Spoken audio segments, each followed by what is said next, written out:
Last night, the Rays got back to their winning ways with lefty Ryan Yarbrough tossing 5 solid innings. And Danny Echeverria scoring the go-ahead run with a nifty slide at the plate. Tonight, left-hander Anthony Banda makes his Rays debut in Game 2 from Kansas City.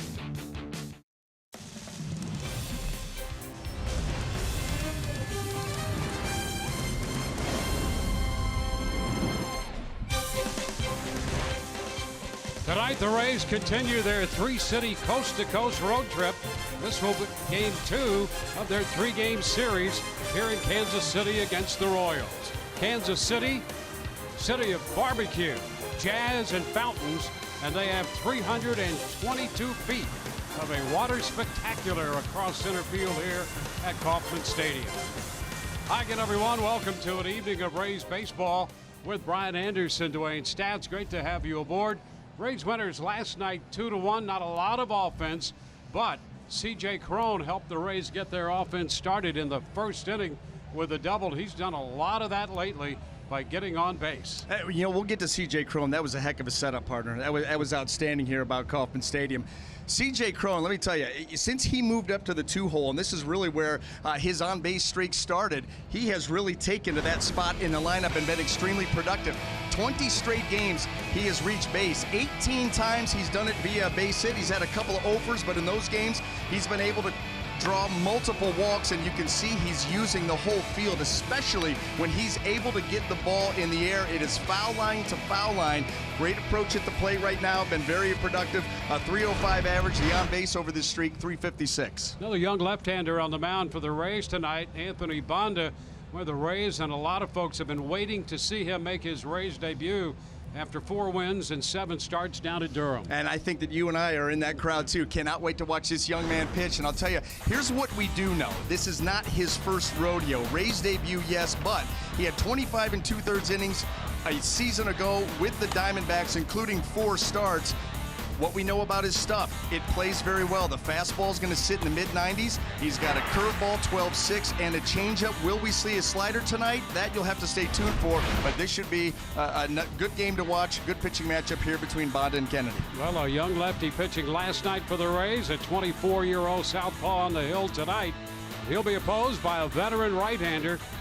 8 starts so far this year for Ian Kennedy, and with a record of 1-4. And an earned run average of 4.61. Rays and the Royals just moments away in the middle game of the series. When we come back, we'll once again hear from Rich and Orestes.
Kansas City for game 2 of the 3-game series against the Royals. Well, on the bump today is the lefty making his Rays debut, Anthony Banda.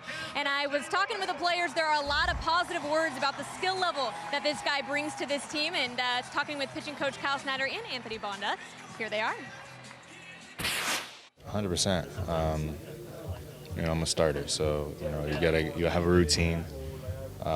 You know, and to talk to any starter here, it's good to have a routine and actually know what your schedule is, and then that day when it's your time to go, you stick to your routine and everything else like that.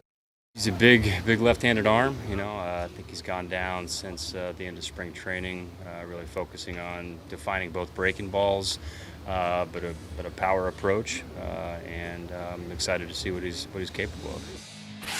Well, talking with both Blake Snell and Jake Faria, they are really excited to see what they can do. And Kyle Snyder even said that he reminds him of Blake Snell. All right, Dwayne, up to you in the booth. We'll look forward to that throughout the evening, and we'll look forward to seeing Anthony Banda on the hill for the Rays. Let's take a quick look at the starting lineup presented by your Southern Ford dealers. Denard Spann leads it off in left, followed by the designated hitter C.J. Cron. Joey Wendell is at second, hitting third, in front of Matt Duffy, the third baseman, hitting cleanup. Brad Miller's at first, Danny Echeverria follows him at shortstop, then Malik Smith, Carlos Gomez, and Jesus Sucre to round out the starting 9. Well, taking the mound tonight for the Kansas City Royals is going to be right-hander Ian Kennedy. He's making his 9th start of the season. You look at his season numbers, 1-4, 461. However, 5 of his 8 starts have come here at Kauffman Stadium, and while he is winless, 0-2, the ERA just 2.77, throws the ball much better at home. Let's take a look at the defense and see how it's going to line up behind him here tonight, brought to you by Golden Diamond Source. And in the outfield left to right, we have Alex Gordon, Abraham Almonte, and John Jay. And across that infield, third to first, Mike Moustakas, Alcides Escobar, Ryan Goins, and Hunter Dozier with Salvador Perez behind the plate. And there's Ned Yost, the manager of this Kansas City ball club. Last year, his club won 80 games. Back in 15, 95 wins and the World Series. And Denard Spann all set to lead it off.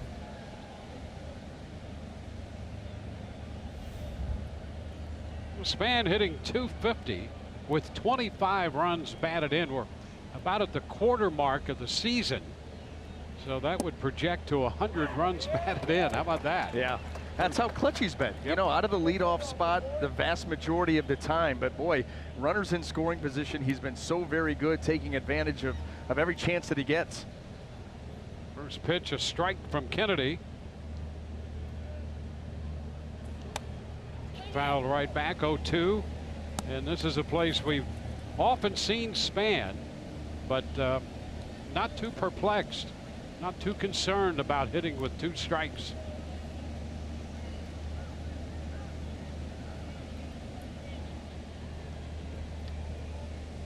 Kennedy, 33 years old.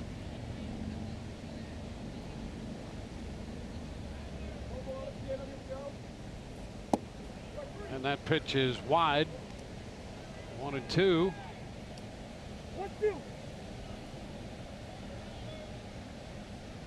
Kennedy last year gave up 34 home runs, going 5-13 in 30 starts.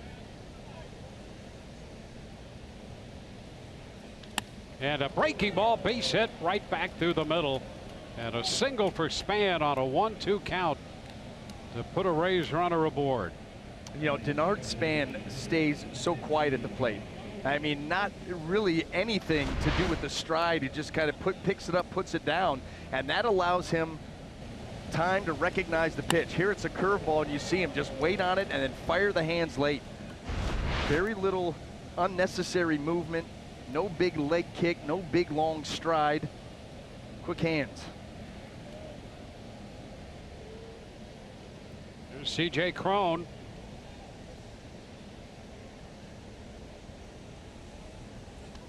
Cron sends it deep to center field. Almonte's going to go to the wall. That one is gone. Home run on the first pitch to Cron. And the Rays break out in front 2-0. Home run number 9 for Crone. He extends his hitting streak to 8 and that on base streak to 21 with his 9th home run of the season. And in those 21 games, the consecutive on base, this is home run number 7, and he gets a fastball up. We see a lot of guys try to elevate the fastball against C.J. Crone. Right there, did not work.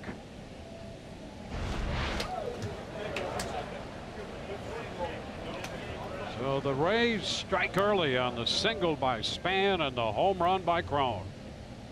Here's Joey Wendell. Takes a strike on the inner part of the plate.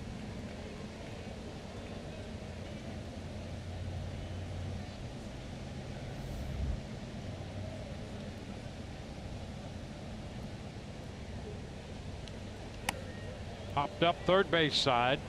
Foul ball. Moustakas will reach in, and he could not make the play. Boy, came close to turning in a heck of a catch there.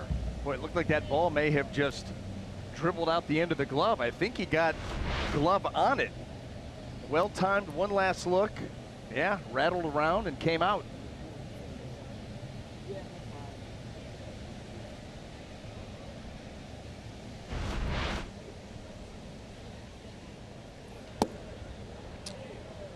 Ball, 2 strikes. We see Ian Kennedy. You're going to see a lot of fastballs. He'll try to move him in and out, will elevate. That helps out his changeup and the breaking balls. Changeup, big pitch for him. Fastball fouled away.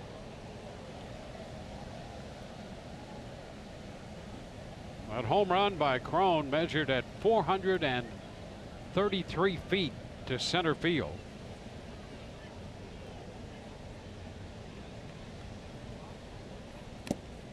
Little piece of that one foul to stay alive for Joey Wendell.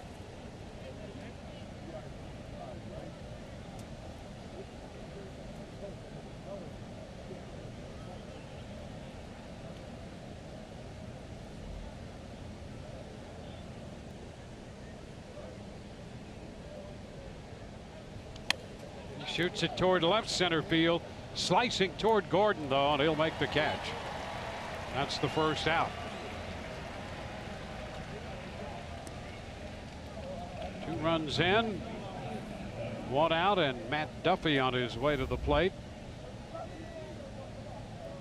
I'll tell you, very quietly putting together a nice season here for the Rays. Yeah, Duffy last night with 3 hits drove in both runs in the game. He's now in the top 10 in the league in hitting. 9th at 322. Shoots this one into left center field. That ball is going to roll all the way to the wall, and Duffy's on his way to second with a double. His 7th double of the year. So he didn't waste any time, and the Rays have another scoring opportunity. Well, you think about C.J. Crone and Matt Duffy. You got a guy on the mound that is right at the top of the league in first pitch strikes. So he likes to pound the zone early, so these guys have to be ready to hit. You figured you were going to see a somewhat of an aggressive approach, and 2 fastballs where these guys could get their arms extended, and you've got extra base hits.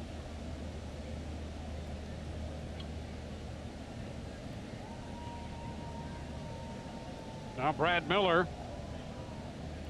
Brad 3 out of 6 in his career against Kennedy, all for extra bases. 2 doubles and a home run in those 6 at bats. That's why you see the first pitch breaking ball. That right there tells you all you need to know. Trying to get these guys off the fastball on a guy at the plate that has had success against him. So the Rays trying to build a bigger inning. 2 runs already home.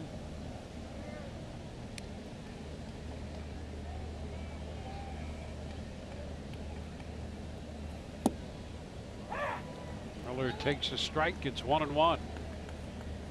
And when you look at the American League leaders as far as pitchers go, and you see the breakout right there, tries to mix everything else, the curveball, the cutter, and the changeup.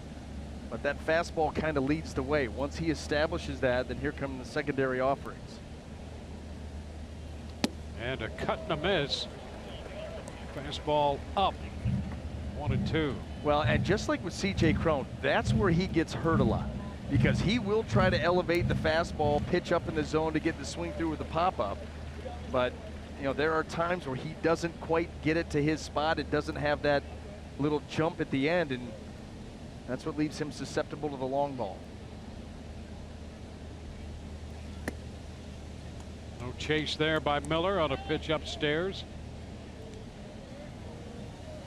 Well, Kennedy was a 20-game winner, 21-game winner. He was 21-4 with Arizona back in 2011.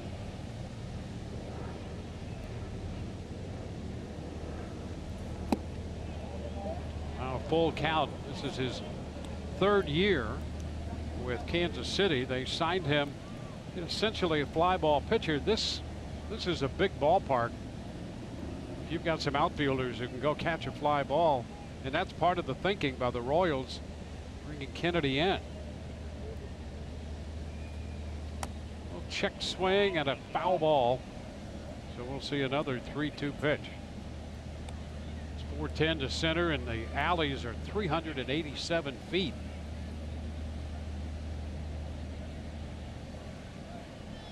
So a lot of ground to cover out there. And a long way from home plate. Yeah, and you know what? That means you better have some outfielders that can run and cover that ground. And that's what they've had here over the years. That's ball 4. Miller works the base on balls. He'll take over at first with Duffy already at second. And Danny Echeverria, big part of the Rays win last night from the offensive side. Well, he's been so good defensively, and had a double and a single last night, scored what turned out to be the winning run in the 6th inning. With a little sleight of hand, literally. This pitch down after what he did at the plate, eluding the tag from Perez on that play. You're not sure that you'd want him dealing the cards in a card game. No, completely exposed himself. He had Perez guessing wrong. Big cut and a foul ball. Take a look at that play as he runs through the stop sign at third. And here it is. One move, right hand, and now the left hand. He that right there, the deke with the right hand, keeping it just far enough away from the tag, and then he backdoors him. He'll reach around with the left hand. Worked again. There's a line drive and a base hit into left field. Duffy around third. Throw's going to come to the plate, and Duffy is safely in there. Miller to second. Echeverria driving in the run with the base hit. And the Rays have a 3-run inning in the first. Boy, the approach of this lineup here tonight already, it could not be any better. Attack first pitches out over the plate because he likes to throw a lot of first pitch strikes, and just, boy, that you can't even say that that pitch was that big of a mistake. It was in, maybe even in off the plate. You got to credit Echeverria there with getting his hands through the zone. And then Matt Duffy aggressively cutting third base, getting that left hand in there. Another run. Malik Smith at the plate. 3 runs in, 1 out, men at first and second.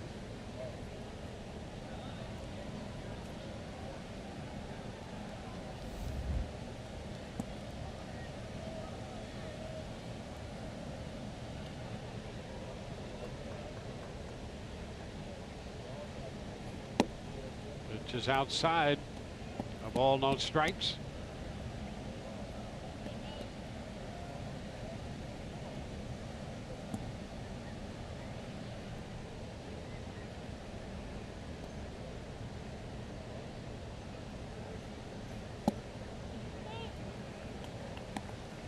One off speed and him out in front. Well, that's the one pitch that he kind of hangs his hat on. Establish the fastball, get that pitch out of trouble, and then go to that changeup. He's got a very good one, good arm speed. That is fouled out of play. Alex Smith, the number 7 hitter, 25 pitches so far in the inning for Ian Kennedy.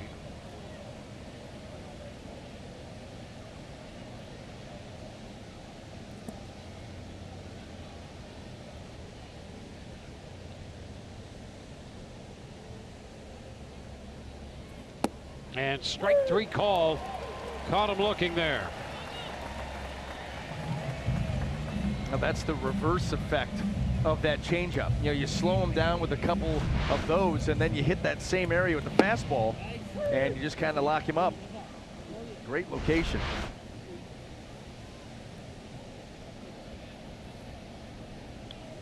Carlos Gomez will bat. Starts the night at 201 with 5 home runs.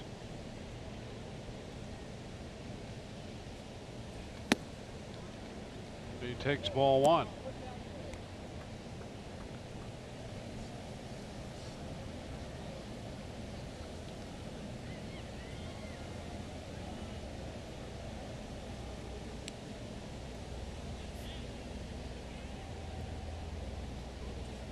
And a pitch a little wide right there, down and away.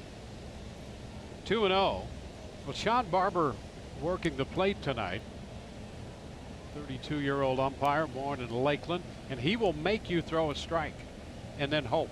I was going to say, that may not get you the call either. That's ball 3 down. Yeah, this is one of those games, and the Rays, I'll tell you, we've talked about it a lot here lately. A lot of guys looking to call strikes. Sean Barber, the exact opposite. I mean, getting strike calls from him is tough. This is one of those settle in and enjoy yourself ball games. We're going to be here a while. And ball 4. So that will load the bases as Gomez heads to first. That right there is a tip-off. Well, not easy to walk in. Yeah. Well, you go back to last year, the strikes to balls ratio in the league, the average is 2.56. And Sean Barber was a little over 2.2. And when you talk about a sample size of a season, 2.56 to 2.2 balls per strikes, that is a huge difference. Huge difference. Yeah. So he's going to make you catch that plate. Yes. Then some, probably. He's calling out over the heart of the plate, not many on the edge. We've seen that already here in the early going tonight. Brad Keller is up in the bullpen here in the first inning. Barber out to move this meeting along.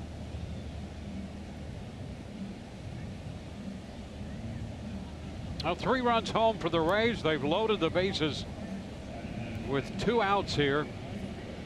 And the number 9 hitter, Jesus Sucre.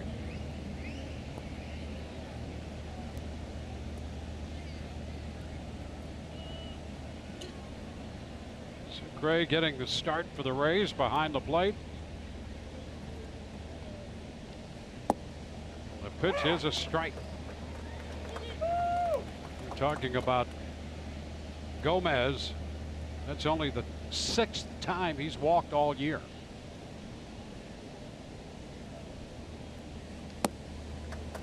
And Sucre chases off the plate for that one. He's down 0-2.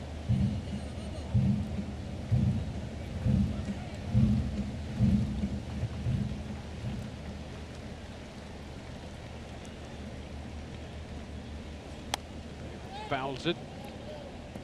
Fastball off the plate, but close enough to go after it with 2 strikes.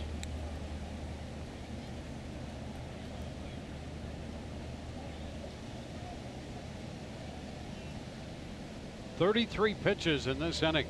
Here's number 34 and a cut and a miss. Sucre out on strikes. Rays send 9 men to the plate. They score 3, leave 3. Home run by C.J. Cron got the scoring started, and a base hit by Adeiny Echeverria drove in the other one.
Whit Merrifield will DH tonight, followed by John Jay and Salvador Perez. Down the middle, Mike Moustakas, Alcides Escobar, and Alex Gordon.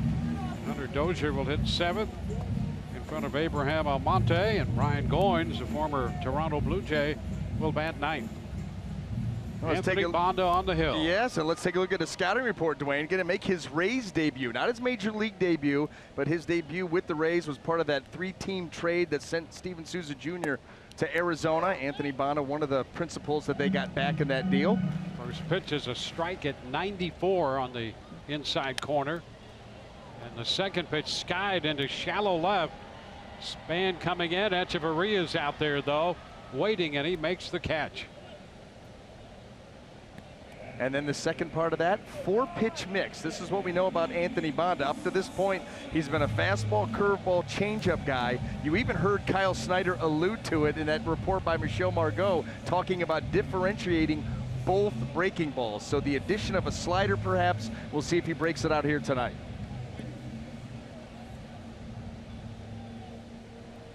John Jay. The pitch is strike to him. Fastball at 95 to start the at bat for the left-handed hitting outfielder. 0-2. Now Bonda has come out here pumping strikes and fastballs right away. 94, 95. Yeah, and setting that pace. Hey, you know, listen, I got a lead. Let's go out there and pound the zone and kind of set my tempo. There's the slider right there. So let's get that Cat's out of the bag. Cat's also playing third base.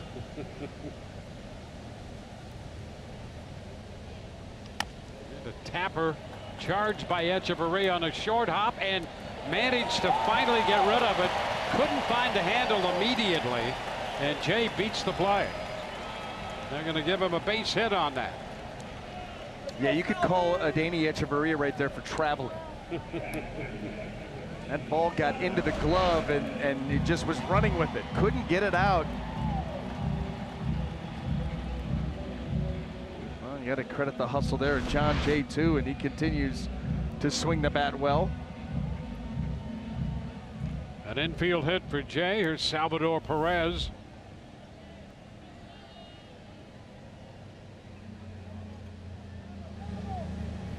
Ground ball shortstop.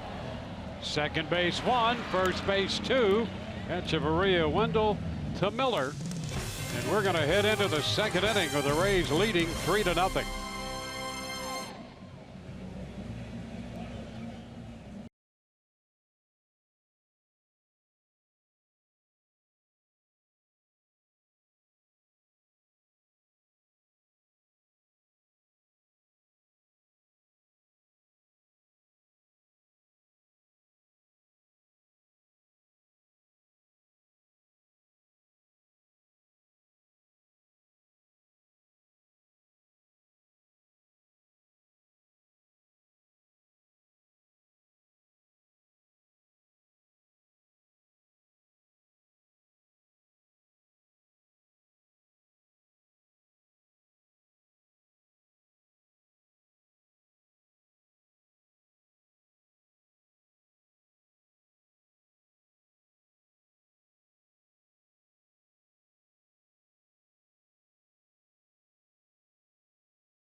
Mason, the official office supply company of the Tampa Bay Rays.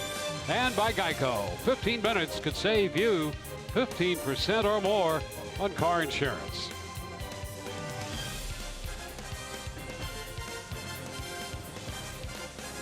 Yeah, that's a private ride right there. I can't believe Michelle's not on it. She's got to make that before we leave town. Yeah. Yeah. Getaway day. A little getaway day ride. Yep. Top of the order here in the second inning. Ray sent 9 men to the plate in the first. That one is skied foul and just out of play up into the seats. Gordon a long run over there.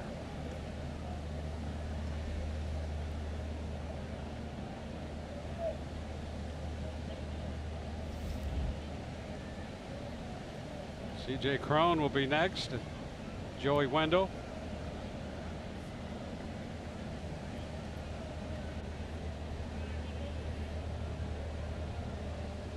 Rays facing Ian Kennedy.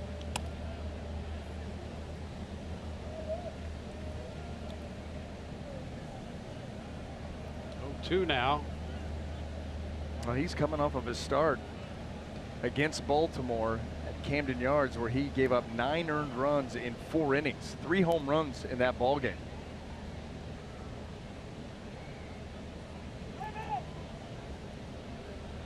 C.J. Crone got him early in the first inning, picking out the first pitch to drive to center tonight. And you could see here early already the frustration in Ian Kennedy's body language.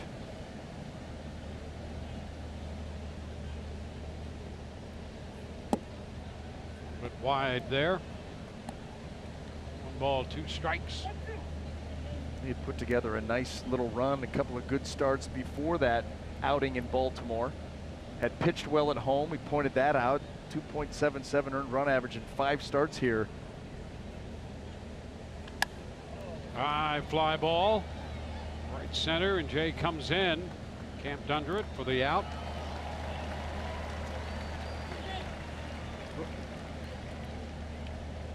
Well, C.J. Crone belting a home run on the first pitch he saw in the first. Yeah, and this ball's up. See a lot of teams try to go there with C.J., but not successful here.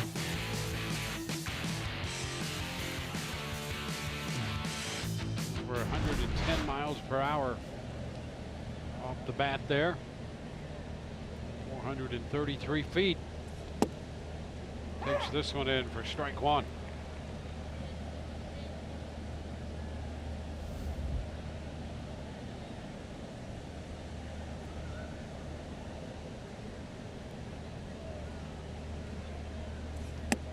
Upstairs, I keep thinking about what the former Devil Ray, Paul Sorrento, who'd been a hitting coach to Crone through the minor leagues and then as an assistant with the Angels, about him. If you turn him loose, just let him get his at-bats, he'll hit 30 home runs. Well, he has 9 already, and we're approaching the quarter mark of the season. 2-1. We kind of had our eye on that at the beginning of the season. Yep. Is he going to be, capable of doing that? And he's certainly going to get the opportunity to do that, being out in the lineup just about every day. And there's no question. He's got the power, and he's got power to all fields. That's foul just outside third. We've seen him, for the most part, C.J. Crone hits the ball on the ground. It's going to be to the left side most of the time. But in the air, he's good from right to left. Yep. And enough juice to get it out. We've seen him hit some shots out to right field, right center. Of course, that last one straight away center. And now a little tap to third, charged by Moustakas. Throw to first. That's not going to be in time. So Crone follows up that long blast his first time up with an infield hit this time. Boy, you kind of love the hustle from the big man. I'm telling you, he has all the dimensions, the body dimensions of a middle of the lineup guy. But out of that 2-hole, he's taken that role quite seriously. I mean, how does he even get to that? Although he did hit a ball that bounced last night. And in regard to that, he's what you would want a typical baseball guy to be like. His dad played. He's got brothers who played professionally. His dad manages in the minor leagues. The strike to Wendell. And so he's been around the game forever. Just grew up in it. and respects it enough to play it the way he plays it.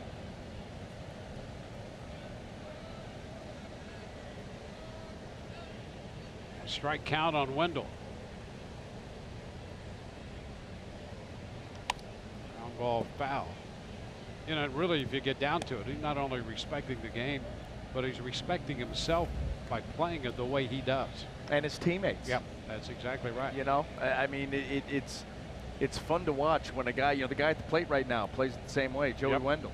Never going to take a play off at, you know, in the batter's box, out in the field. Going to give you everything he's got for 9 innings or however many it takes. You call it a night. It's a ball, 2 strikes. Interesting how that works out. You've got one guy who's really grown up in the game, Crone. And here you have Wendell, who's had to fight for everything he's had.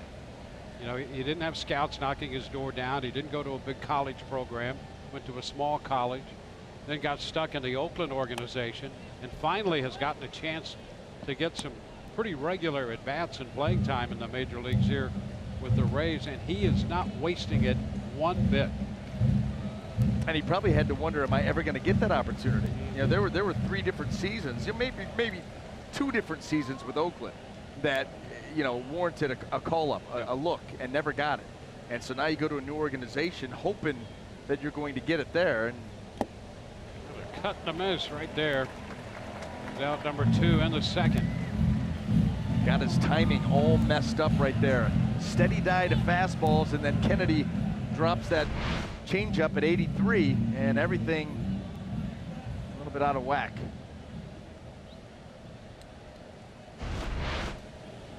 Now Matt Duffy.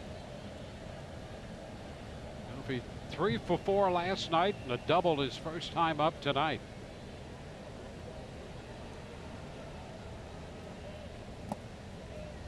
It's low. Perez keeps it out in front of him.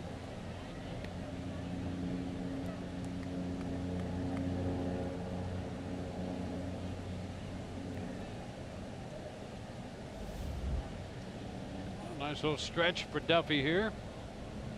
6 games and 11 of 21 for that little hitting streak. Yeah, that's what jumps out at you. You know, it's one thing to be 1 for 4 every night, but he's doing it with big numbers, crooked numbers. 1-1 to count.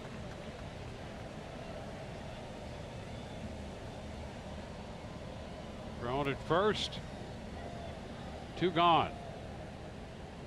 Kennedy up to 50 pitches here. Made 34 in the first. 2-1. Breaking ball.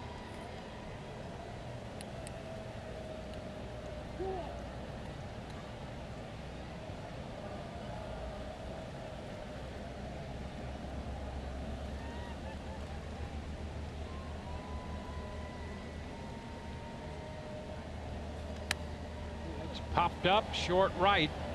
Goins out. Jay in. The right fielder makes the catch. No runs, a hit. 1 man left. We go to the bottom of the second with the Rays holding a 3-0 lead.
That I do one for Anthony Banda. 3 things to know about Banda. Number 1, he used to cut hair for 7 years. And number 2, he is a big fan of skateboarding. And number 3, his biggest fear is sharks. And I think that's a pretty valid fear. Listen, Michelle, I've got 2 of the 3. I'm currently a barber. I do fresh shavings every other day. I'm not a fan of skateboarding because my sense of balance isn't what it used to be. And I also am afraid of sharks. Your So hair, we're close. You cut your own hair? Every other day. It's probably pretty easy. It's, you know what, it is. It took some time to get it down, but you cut against the grade with the razor, and it comes off as smooth as you can be. Now, day 2, you start to feel a little stubble, and you gotta take it off again. That's why it's an every other day thing for me. Dwayne, do you let him cut your hair is the question. No, it would take too long. Yeah, I'm looking at it right now, and I've got an idea how to attack it. I know where I would start. Wow. Do you let Banda cut your hair? Because he's done it for 7 years. You know, those are very personal things. You have to have a lot of confidence. There's a shot toward the corner. That is a fair ball. Moustakis on his way to second. He'll get 2 out of that. And the Royals have the leadoff man aboard here in the 2nd inning. It's his 10th double of the year. Well, that matches his home run total. And right here, this pitch up and away, and just doesn't try to do too much with it. Flatten out that swing a little bit, be able to get to that fastball elevated and drop it in fair territory. So the Royals with a scoring threat. Leadoff double, and here's Alcides Escobar. Escobar hitting 5th in this lineup, and he's hitting over 370 against left-handed pitching this year. Takes a first pitch fastball for strike 1. But just 232 overall, but that's quite the damage against lefties, and no wonder why Ned Yost has moved him up in the order. That's a fair ball off the mitt of Miller into right. Moustakis will go to 3rd and stop there, and it's going to be 1st and 3rd. Line drive. Miller got the mitt up there, but not enough of it, and Escobar has a base hit. Well, he shot an off-speed pitch the other way, and that might have been a changeup right there. And look, you can see the pause by Escobar, thinking that maybe Brad Miller had caught it. That also caused Mike Moustakis to freeze temporarily. He had to be held up at 3rd. 1st and 3rd with nobody out for Alex Gordon, the veteran outfielder. Gordon hitting 273. Pitch foul out of play.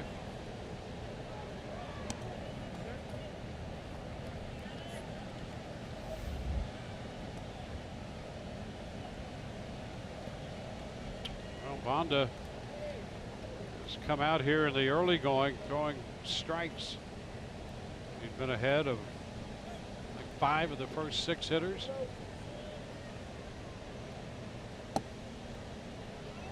One and one. Banda pitched in relief here at Kauffman Stadium during the regular season, the last game of the season last year for Arizona. Pitched an inning and a 3rd.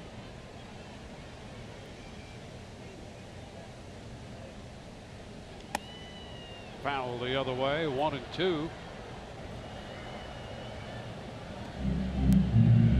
Wound up getting the win in that game for the Diamondbacks. Came in the 4th and allowed a run, and then was the recipient of the Diamondbacks offense. They went on to win that game, and he picked up the victory.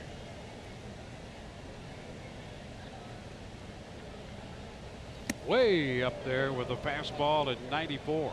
Yeah, and a nice job by Sucre to bring that thing back down. That looked like it was destined for the backstop.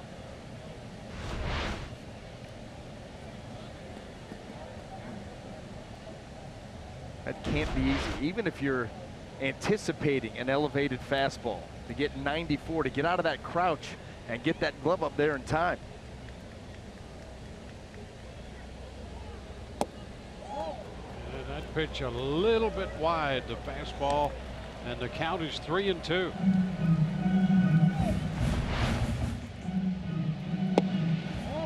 Close. Yeah, there's not going to be much widening of the zone tonight. 3-2.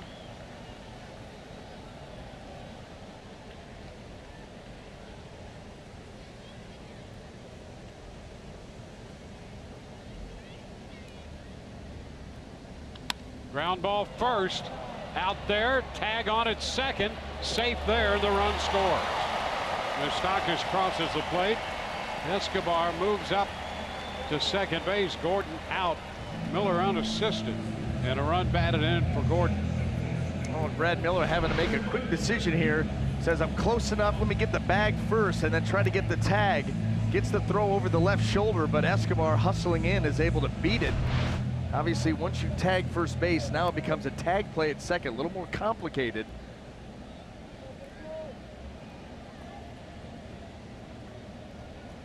Well, a runner in scoring position now for Dozier. Hunter Dozier, who's playing first base.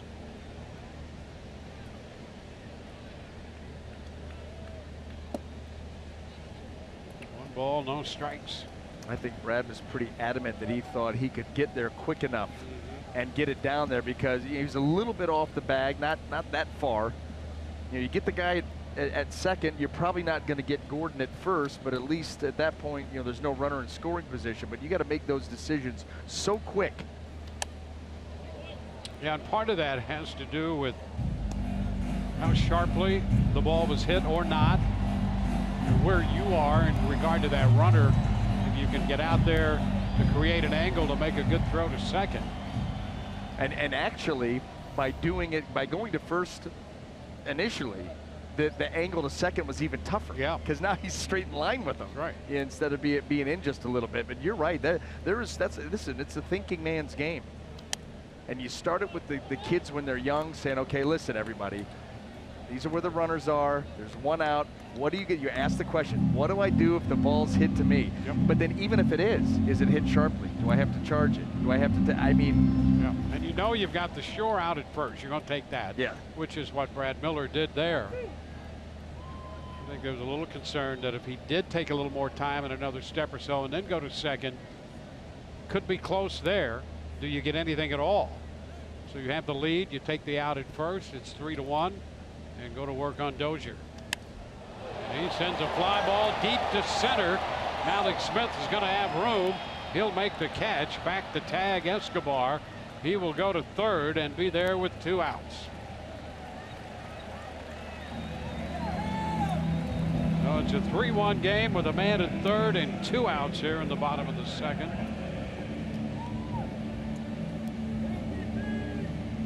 Abraham Almonte will be the hitter.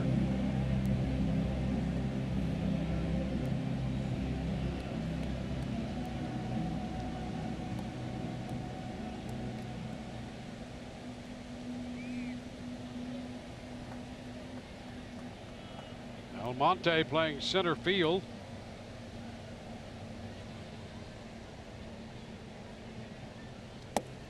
The pitch is a strike. 212 on the year and 2 of 18 against lefties for Almonte.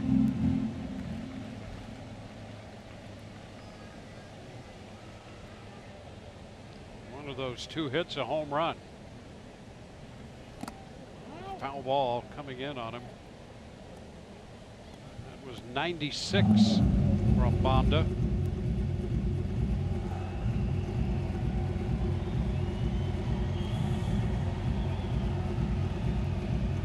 A 2-strike count.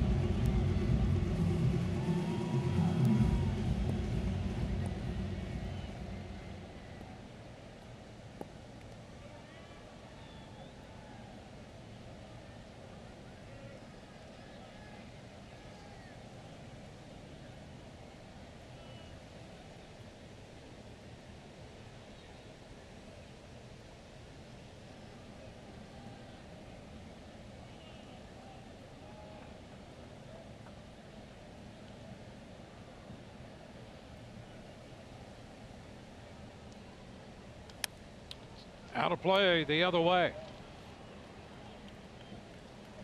Still 0-2.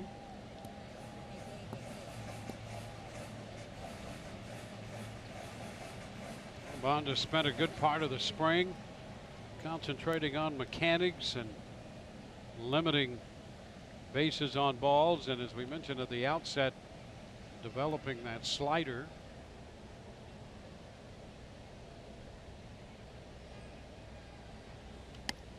That's a liner caught by Echeverria, getting to his right, and a nice play, soft enough to give Echeverria time to get over there to catch it.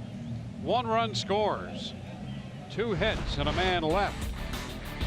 Take another look at Echeverria's handiwork on the catch. On to the third we go, 3-1.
Rays up 3-1. Opening the third inning, Brad Miller against right-hander Ian Kennedy. Miller takes a breaking ball in to start it. 1 strike on Miller. Echeverria will be next, and then Malik Smith. There's a shot into right field. Couple of hops as Jay retreats to glove it. Now the throw back to second, and Miller's in there head first with a double. Well, John Jay out there in right field, and it was a deep throw, but challenged by Brad Miller, and that ball had some air underneath it coming in. Got a hanging breaking ball, and off to the races. There's the turn. And that throw by John Jay just did not have a whole lot on it. It took a long time to get into the infield. So now the Rays with another scoring opportunity to begin the inning. Fly ball off the bat of Echeverria toward the line a little bit. Jay's there to make the catch. The tag by Miller, and he's going to advance to third. Rays will have a man there with 1 gone. Well, Brad Miller, you knew he was going to challenge that arm once again. That fly ball medium deep into right field. And absolutely, you challenge it, you press it.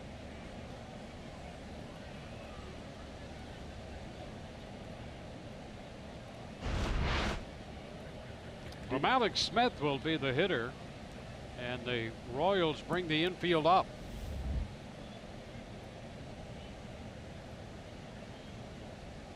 Well, it's not like Ian Kennedy's a big ground ball guy either. There's a little fly ball back into left center. It's Gordon in line to catch it. The tag by Miller. Here comes a throw to the plate. Miller is safe. Ball off the mitt of Perez, who tried to take the ball to the tag before he actually had it. And so a sacrifice fly for Malik Smith, and it's 4-1. I've seen that strategy deployed many a time, and I've yet to see it work. You try to make that tag without the ball. Gordon going to give you a chance. Probably gets in there anyway, but you know, right there, that's the Rays manufacturing a run. Lead off double, fly ball, tag up, get to third, and then when they bring the infield in, as soon as you get that ball airborne, you do that, and you take your run. Royals appeal, thinking perhaps they could get a break if Miller left too soon, but Rob Drake assures Mike Moustakas that he hung around long enough. Carlos Gomez fouls it back.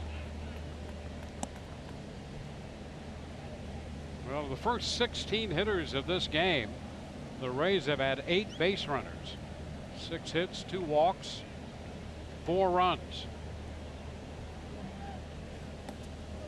1-1 so far. The offense tonight doing what you would hope it would do with those opportunities.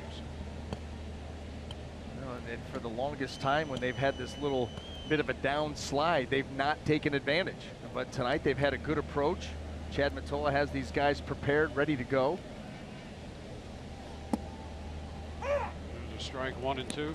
The collegiate nemesis of one Brian Anderson. Chad Mottola. No, he was not a nemesis in college whatsoever. Now in the pro game, he did hit a bomb off me. I think we had video of that. So he got me. He said he had 4 homers in the big leagues. Yeah. And I hung him one. So he was more of a professional nemesis. Still continues to be. Sweet. And the Miz Gomez upset with himself. So we'll go to the bottom of the 3rd with the Rays now leading 4-1.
Against the Royals. Well, today is Tuesday, which means it is Trivia Tuesday, and this time it is Royals themed.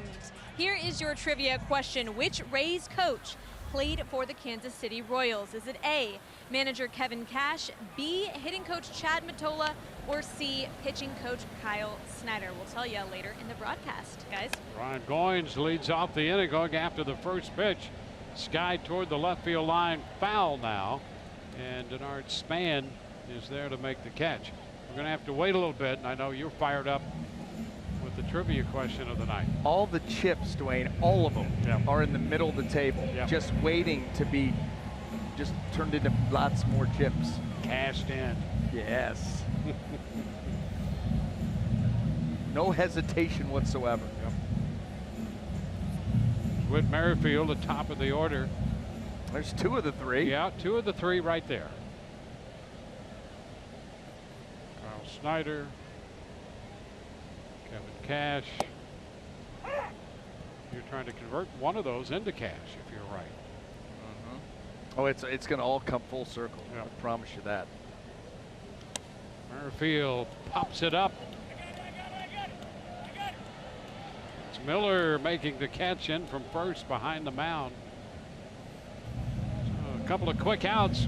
Reminder, the Rays have a new ticket package for fans. Thursday, May 24th, when the Rays take on the Red Sox. You get a $19.98 ticket combo, including a 21-ounce bottle of Coca-Cola beverage and chips with each ticket purchase. Just visit RaysBaseball.com for more info. And Rays up. 3 pitches, 2 outs here in the third. Hard to beat that for efficiency. Now John Jay. Pitch is low. Anthony Bonda on the mound, the 24-year-old left-hander. And a bouncing ball headed for Wendell at second. Throw to first and a quick 1-2-3 inning. Took all the 5 pitches, and we're going to head into the fourth. Rays lead 4-1.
'16, Brandon Geyer hitting his first career multi-home run game, which included his 4th career leadoff home run. And he hit his first career grand slam today in Detroit. 2 outs in the first inning, I believe. Sucre swings and misses, strike 1. Well, the Tigers had beat the Indians last night. The first time they beat them, I think, in 11 games. So it's turning out to be a special day for Geyer. yes. It's Power Day, middle of May. Sucre's been chasing that pitch, and now he's in the hole, 0-2. Kennedy got ahead of him with that pitch in the first inning, struck him out.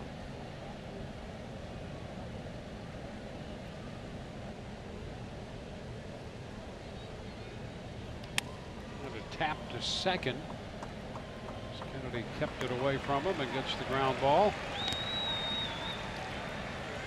Well, you keep going to that slider. You know, if you see a guy, you know, take 2 or 3 swings at the pitch and really never make the adjustment, then maybe he's just not picking it up. And so you say to yourself, well, I'll go with it again, maybe take it an inch further away and see if there's ever any adjustment made. There's Sucre's able to get the bat on the ball, but it wasn't hit all that hard. Back around to the top of the order, Denard Span. Span opened the game with a single, got down in the count. Actually 0-2 and then 1-2. Picked up a base hit and scored the first run in front of C.J. Cron on Cron's 9th home run of the year.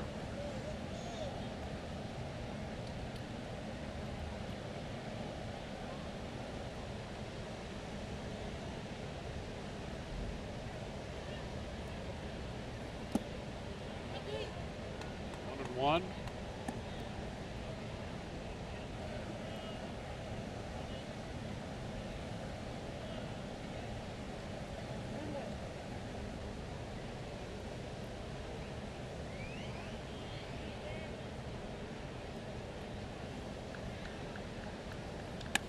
Fly ball toward left.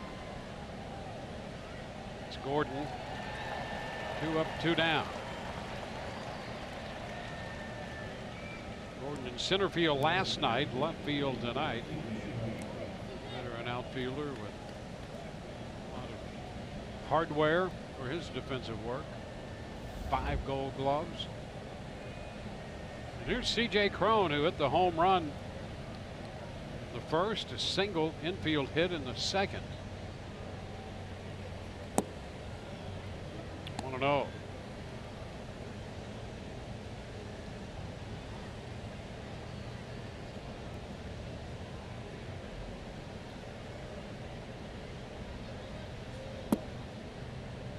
Ball 2.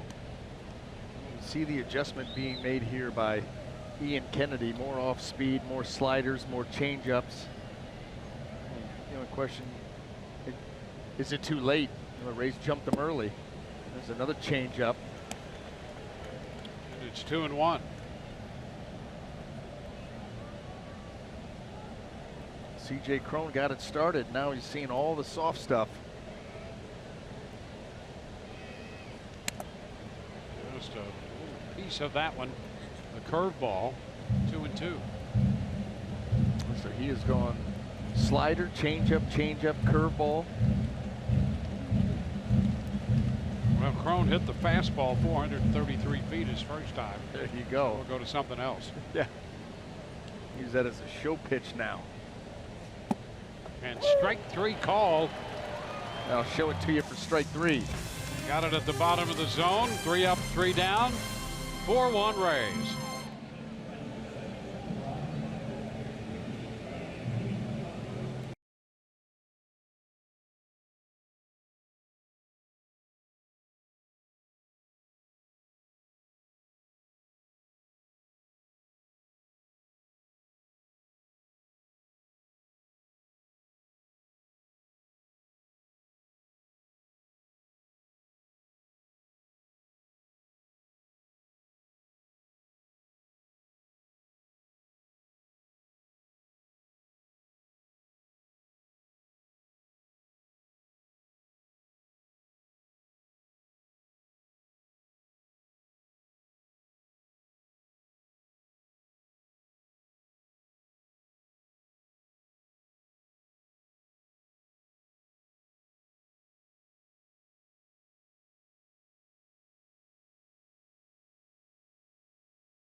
That brought Bonda to the Rays. That was the Steven Souza Jr. deal.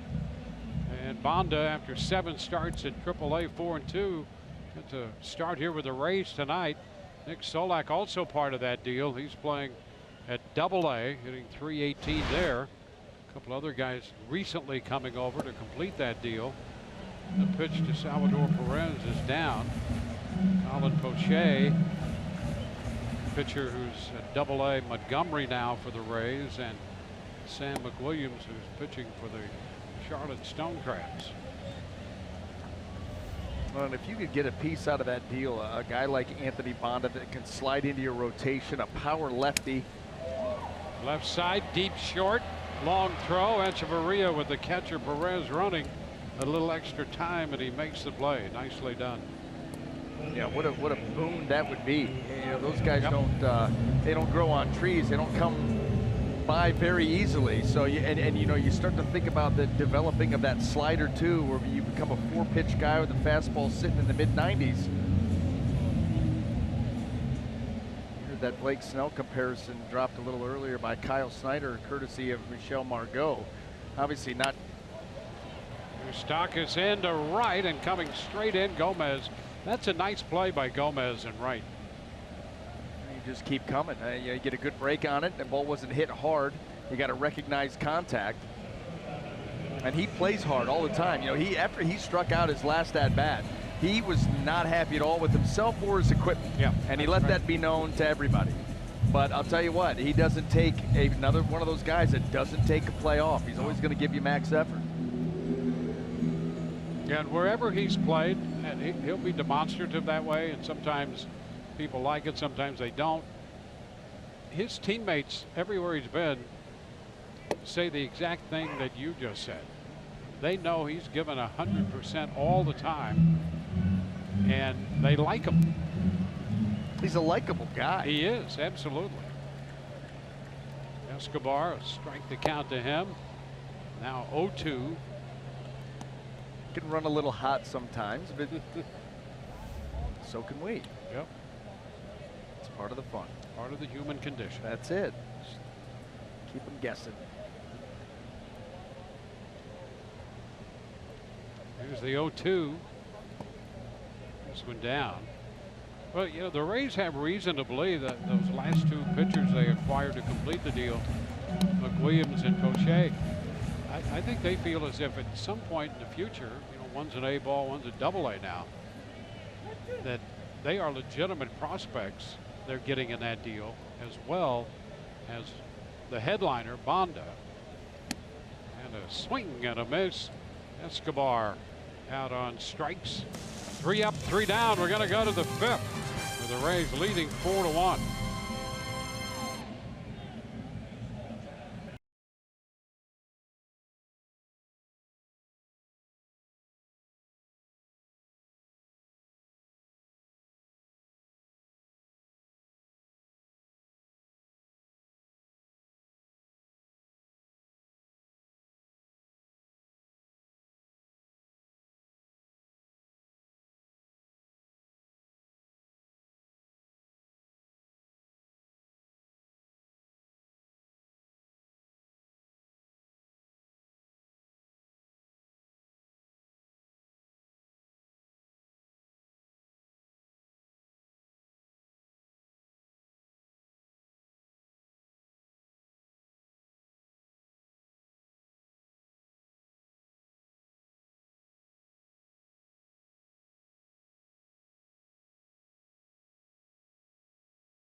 Four to 1 lead. Time for the Lowe's whole team together.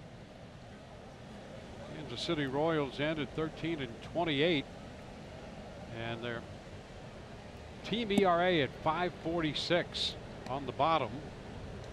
Joey Wendell takes the pitch down, 1-0.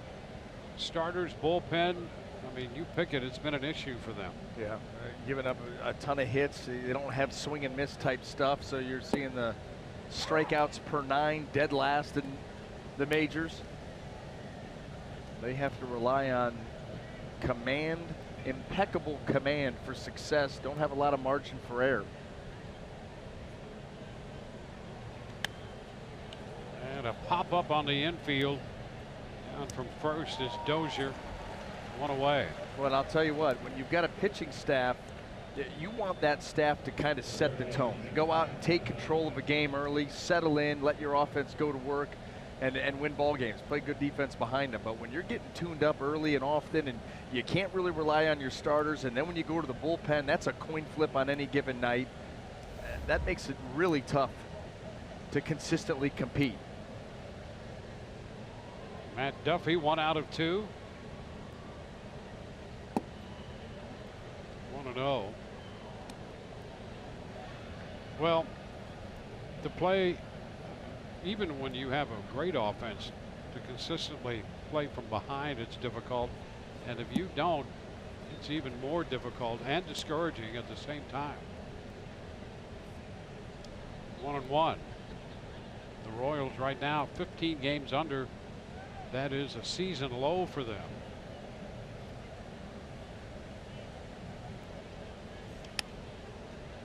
It's fouled out of play. 1-2.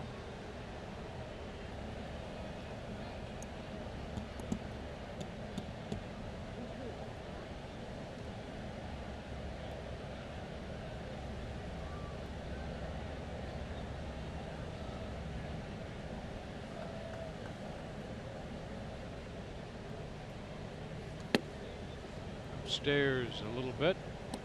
Close off the plate. 2-2. I see where you're going. You're not going to get it. Nope, you're not going to get it. There's a shot back into left. Gordon turns around, heads to the tractor, completely around, and made the catch. I'll tell you that, yeah, they had some interesting footwork out there, and Alex Gordon kind of giving himself the business there. But you know, he yeah, that? You like you like that little circular action there? Listen, Dancing with the Stars in like 6 years. How about that? A little change of direction, good hip flow. Could have played in the defensive backfield, Dwayne. 5 Gold Gloves. Got an idea. Now Brad Miller. Miller has walked and doubled with a run scored. Puts it inside. So Brad is now 4 of 7 in his career with 3 doubles and a home run off Kennedy.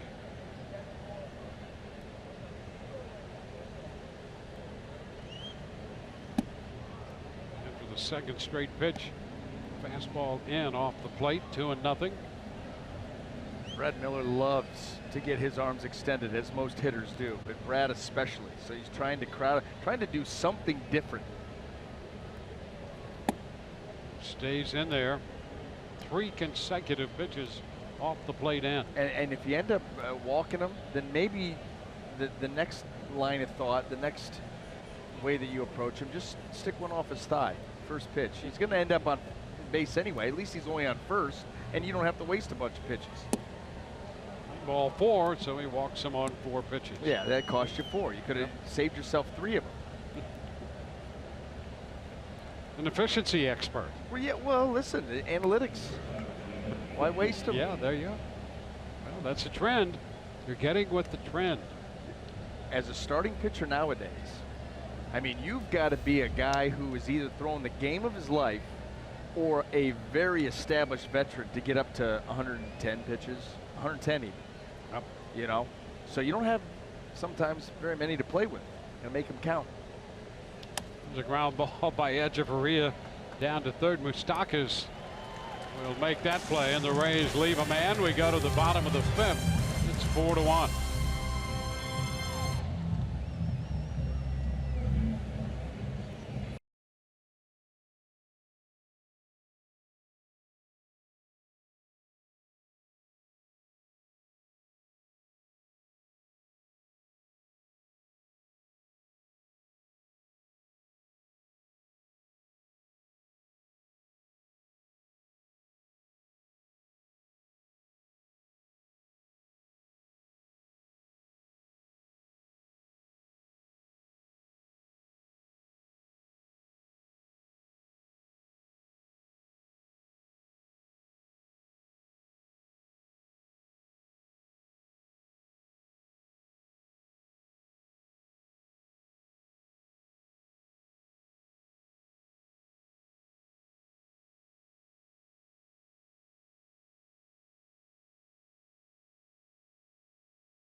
pitcher, right-hander Ian Jabot, this season in AAA, 23 Ks in 17 innings, posting a 106 ERA. He was the Rays' 11th round pick back in 2015 out of Tulane. And get this, in the past 3 years in the minor league system, he has never had a season ERA over 3, so very consistent. Working out of the bullpen in the minor league system for the Rays, Alex Gordon goes after the first pitch and lines it into left for a base hit. 4th hit allowed by Anthony Bonda tonight. Or just slaps that ball the other way and gets enough on it to squeeze it out there into left field. Well, things have happened early in the counts here for Bonda. He had made only 40 pitches through 4 innings, and Gordon went after the first pitch to hit his way aboard. Here's Hunter Dozier. Yeah, I was about to say, Dwayne, that Gordon slapped that ball by Matt Duffy over there at third base, but noticed very quickly that it was now no longer Matt Duffy, now Daniel Robertson out there manning the third base position. Robertson in the game at third.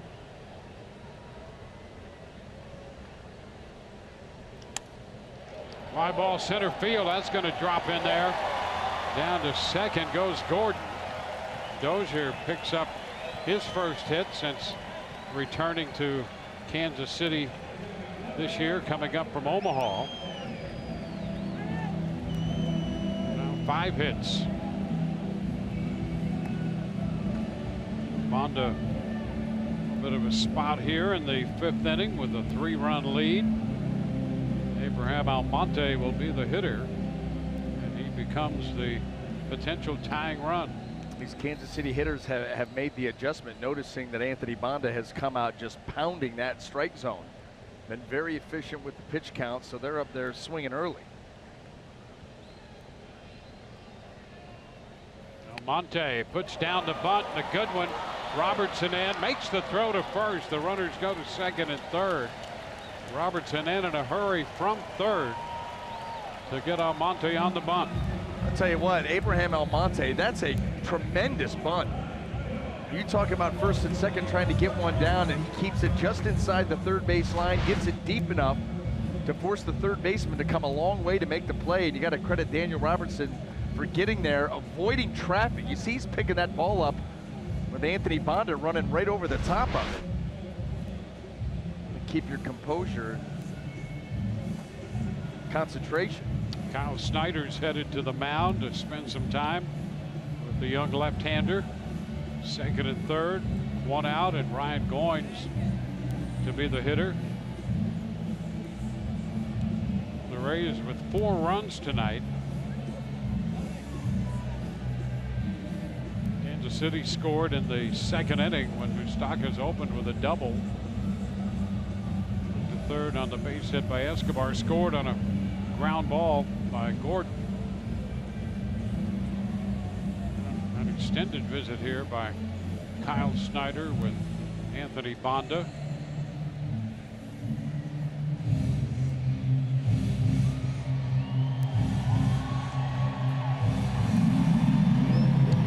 And it will be Ryan Goins.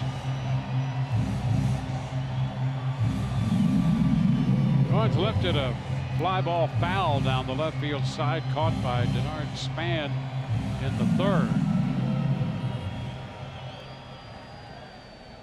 Rays with some action in the bullpen.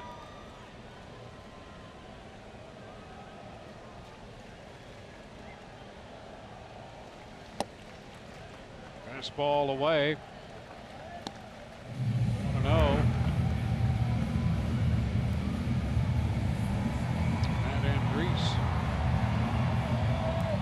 In the bullpen.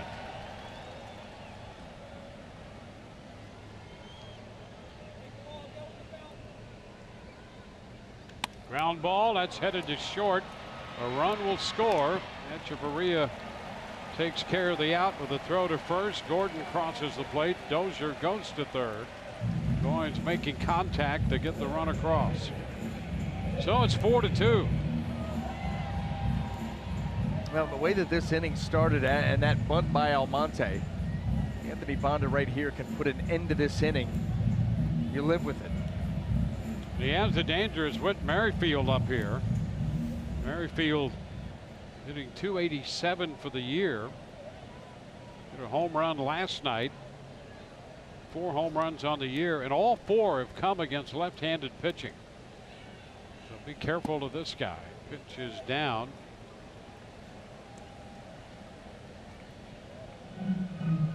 Run in the second, another run in the 5th. There's the breakout left-right for Merrifield. Some impressive numbers against lefties. It's after an 0 for 2 tonight. Nice pitch right there. A good changeup after, showing the good fastball here tonight, 93, 94, 95, and then that changeup good. A little fade and sink action at the end. Well, that's a pitch that continues to come along for Banda. Continues to refine it. Hot shot foul.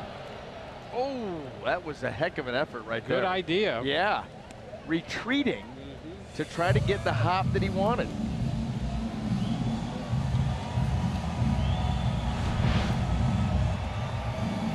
Knows he doesn't have a play there, so get back. Right idea.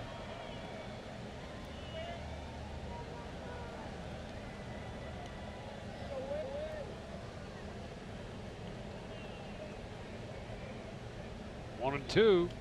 Ground ball foul. Let's see. A routine there. It was a little deep. A little too close to that left foot.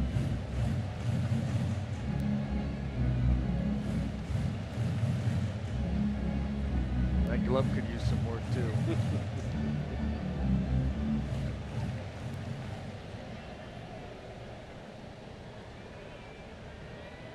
Banda with another 1-2 pitch. 2-2. Could not get Merrifield to go after the off speed to change. It's squared at 2-2.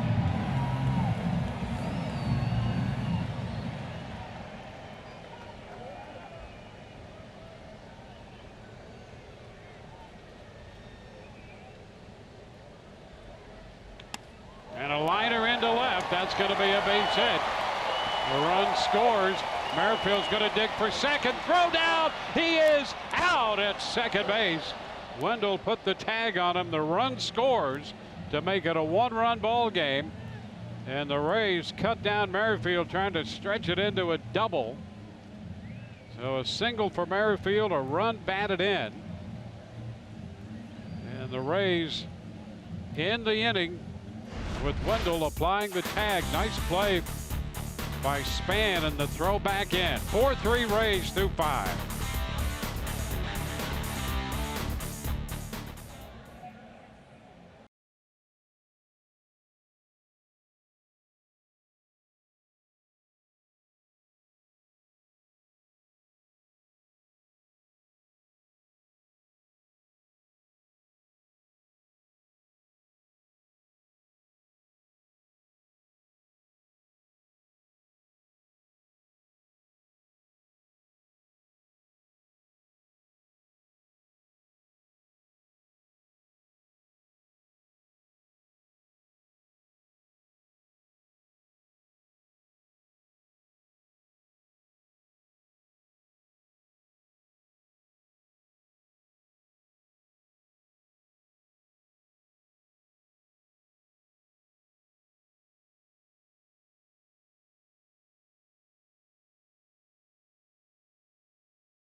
By your local Ford dealers.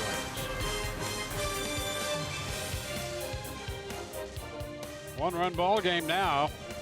Bernard Spann getting assist on cutting down Merrifield at second.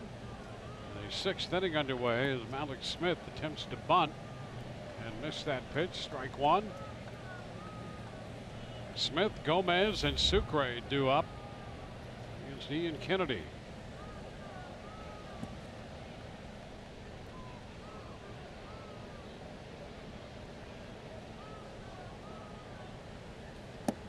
On the corner. 0-2. Action now in the bullpen for Kansas City. Kennedy with 84 pitches through the first 5.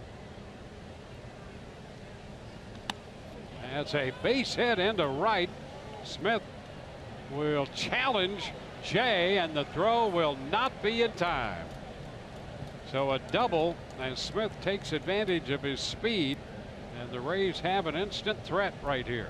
Well, you're forcing John Jay to move a little bit. We've already seen the arm, a lot of air underneath these throws. It's going to take a long time to get there, so there's no doubt you're going to go. Not your typical right field arm. Kansas City with the left-hander Tim Hill busy in the bullpen. Carlos Gomez up here with a chance to try to rebuild this lead down to 1 right now. Takes it too low.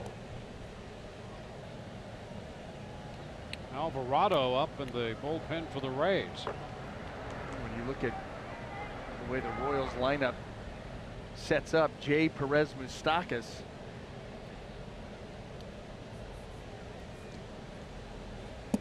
Gomez again short on the bat and takes it low. 2 balls, no strikes.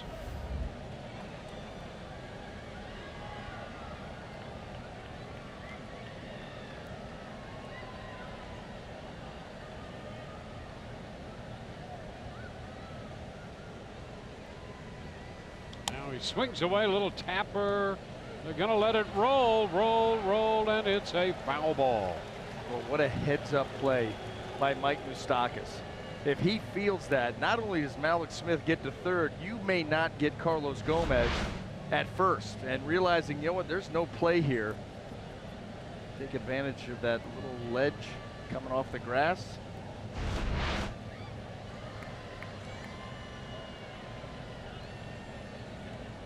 So back to the plate, Gomez.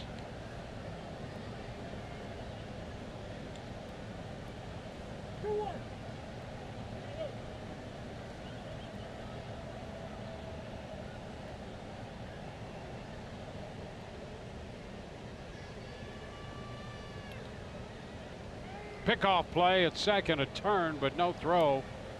Smith diving back in head first as the shortstop Escobar broke in behind him.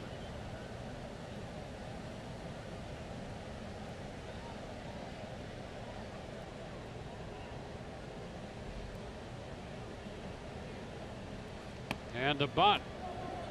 Plays it first out there. Dozier back to take the throw from Kennedy. Malik Smith goes to third with 1 out.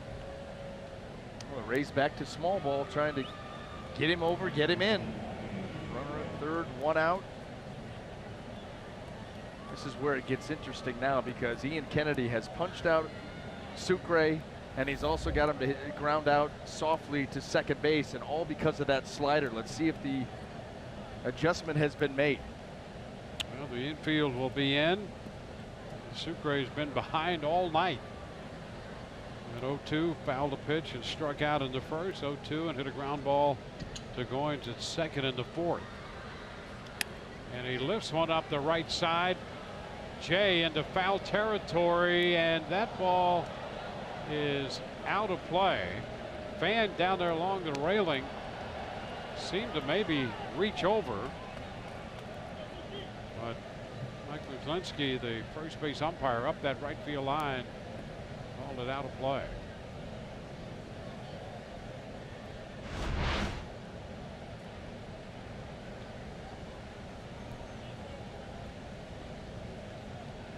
One strike.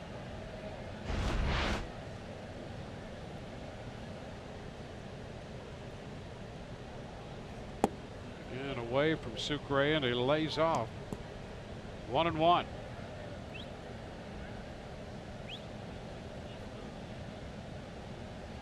Everybody close on the infield.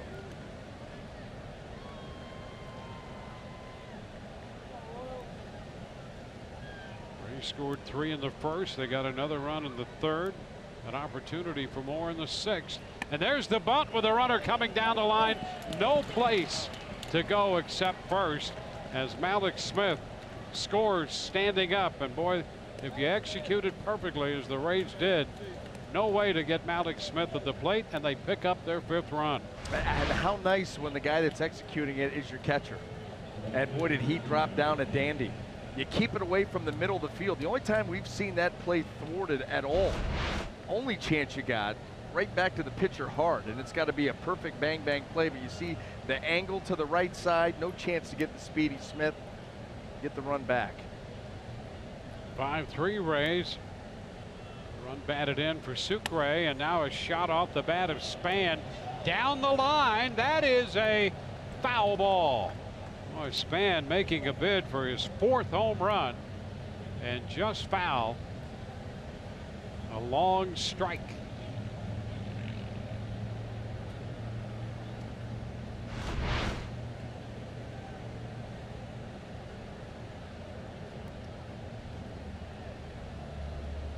Span will do that. You know, he'll take pitches and get behind in the count, and then he'll come out and jump you on the first pitch, and he was doing that. 3rd AB, you know, or 4th AB. Seen this guy enough, and you know, again, we talked about it early, first pitch strike guy, so be ready to go. You've seen all you need to see. Now it's 0-2.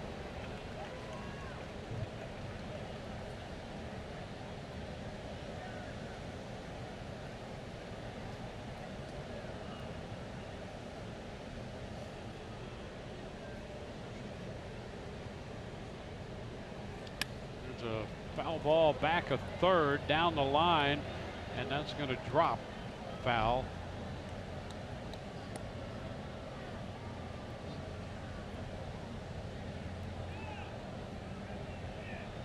Run home. Malik Smith opened with a double. He has scored the run.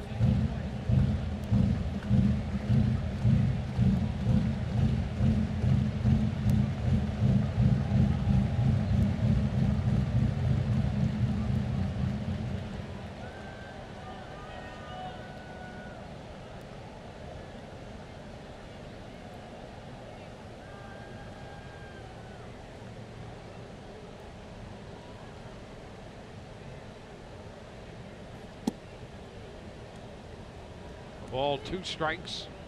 On deck, C.J. Crone.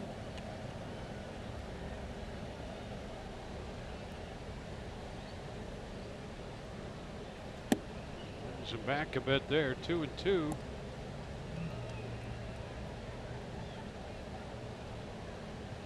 Kennedy approaching the 100 pitch mark. 99 right now. And ball 3, so after getting behind, Denard Span has worked the count full. Well, it was a good recovery for Ian Kennedy after that first inning. Still finds himself behind, but able to get here into the 6th. And strike 3 called, just a part of the corner away. Rays with a run. We go to the bottom half of the 6th, 5-3.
Pounding the strike zone, filling it up, forcing early swings, getting some help defensively. That was on a first pitch to Salvador Perez. Nice little catch of the line drive by Adeiny Echeverria. Big strikeout there with Escobar moving that fastball around. And there's Whit Merrifield. Well, he's a tough customer, able to get a base hit, drive in that third Kansas City Royal run. The Rays would cut him down at second base. But at the end of the day, with 52 pitches, 38 for strikes, Anthony Banda. You're talking about filling up the zone and forcing some early swings. Overall, did a very nice job. So Alvarado in the game now, and the first pitch is a fastball at 98 down. 1 ball, no strikes. Johnny Field in the game in right field for the Rays as we open the bottom half of inning 6. Ooh, look out, up and in there, into the backstop it goes. Alvarado still trying to. Well, that'll get your get attention. His sights in order. Yeah. Well, if he does right now, he's going to have a hitter at the plate and maybe a little reticent to go diving out across it. That's a strike. Right at the bottom of the zone at 96.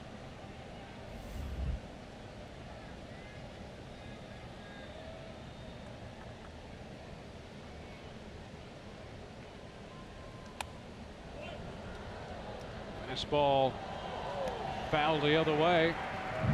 2-2. Action in the Kansas City bullpen. A right-hander now, McCarthy. McCarthy, the tall lefty, hill up last inning. Ground ball, second base. Wendell's throw to first. 1 away in the bottom half of the 6th inning. Well, our AARP take on today. Ed Yost, the Kansas City manager. 15 seasons between the Brewers and the Royals. And 1 win away from 1,100 career wins, a couple of American League pennants, and in 2015 World Series champs here with Kansas City. Salvador Perez taking a pitch down, 1 ball and no strikes here.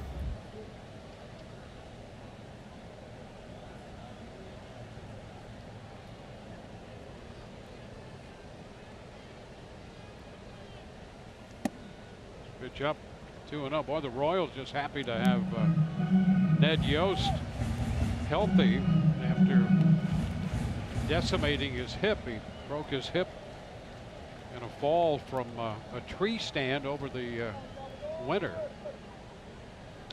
Ground ball sharply hit to third. Robertson up with it. His throw to first. Robertson getting in front of that one. Sharply hit by Perez and throws him out. It was about a 20-foot fall last November, and he had some extensive work done on that hip to get him back. You think about a fall like that, you're out by yourself. I mean, you think 20 feet, right? You know, and it's the beginning of the 3rd story of a building. Yeah, and your hip is shattered, and you're laying out there hoping that you're going to be taken care of. That's scary. Scary stuff. Stockus takes the pitch down. 1 ball, no strikes.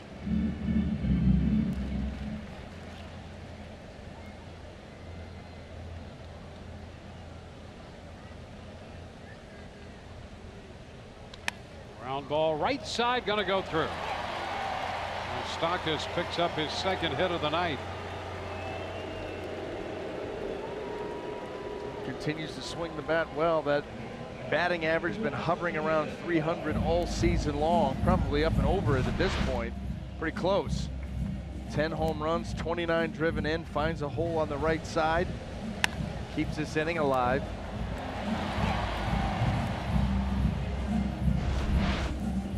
That'll get Escobar up there. He was 1 for 2 tonight.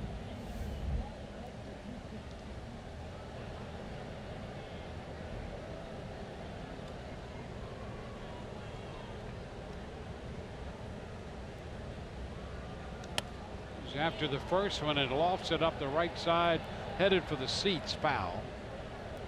Strike one. Escobar very aggressive up there.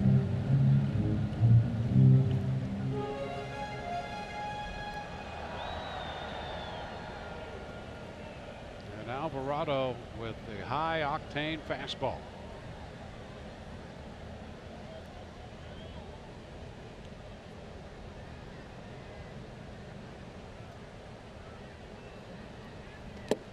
Cut and a miss. That one at 97.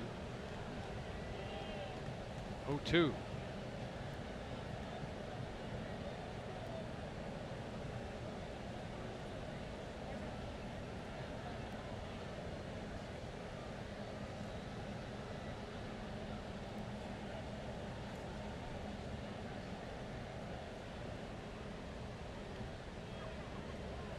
Ground ball, third base. Robertson takes it to first, right on the money.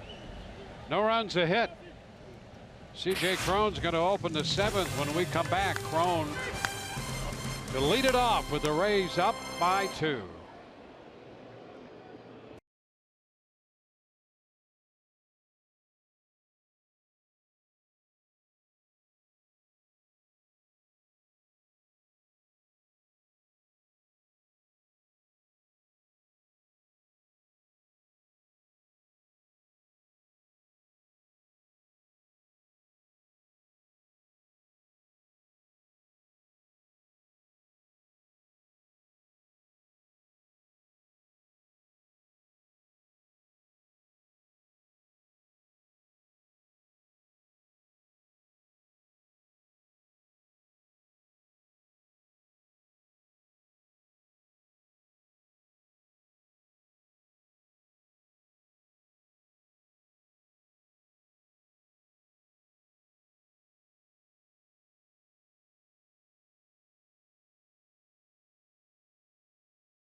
No matter where you serve or when you served, we stand ready to serve all military families.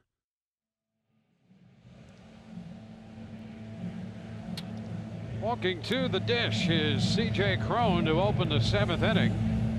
And he'll be facing a new Kansas City pitcher. Kevin McCarthy will take over on the mound. 6 innings for Kennedy. And now McCarthy on for the 14th time.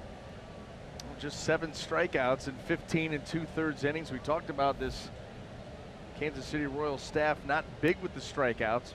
This pitch is a strike on the outside part of the plate. And what Ned Yost needs from them tonight are zeros. Already trailing in this game, running out of time and at bats.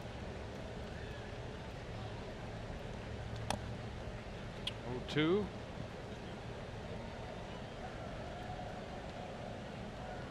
Cron homered in the first, had an infield hit in the second, struck out looking in the 4th.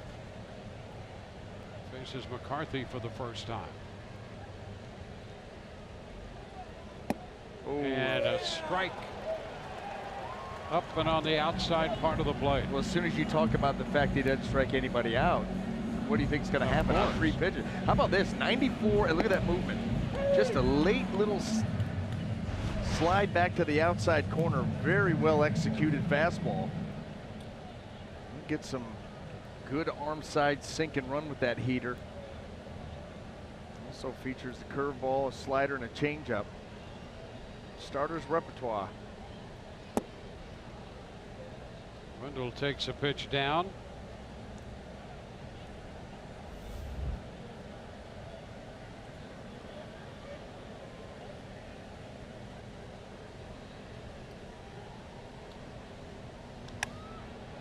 So it's skied into left. Gordon waiting for it. That will be the second out. Well, a reminder this summer, the 2018 FIFA World Cup coming to Fox and FS1. Every match live and over 300 hours of coverage. The world's biggest sporting event just 30 days away, only on Fox and FS1.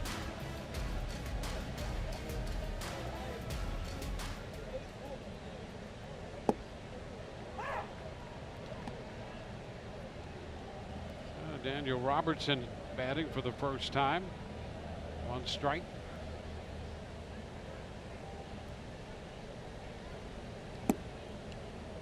One and one.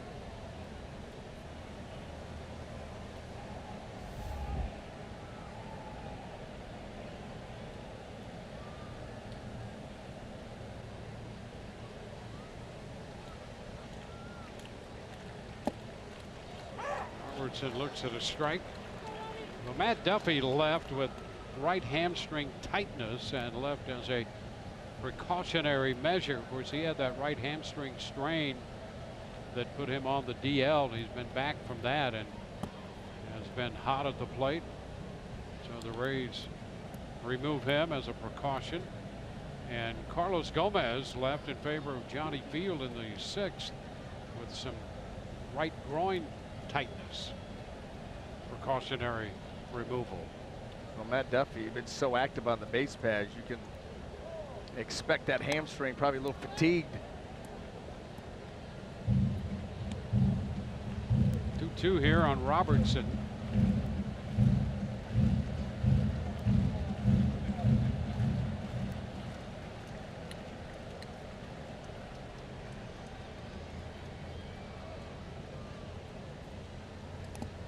Foul ball to the base of the stands.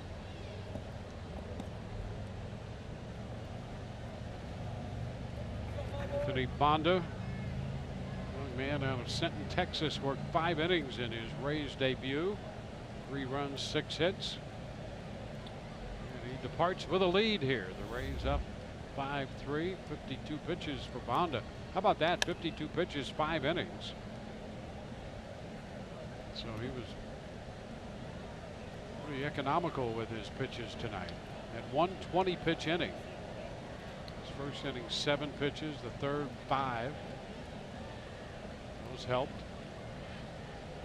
Well, then you saw the Royal offense, you know, in that 5th inning come out and try to attack him early because he was being so efficient. Robertson out on strikes. 1-2-3 for McCarthy. Bottom of the 7th inning coming up in Kansas City. 5-3 Rays.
Played with Kansas City for parts of 2003, 2005, and 2006, guys.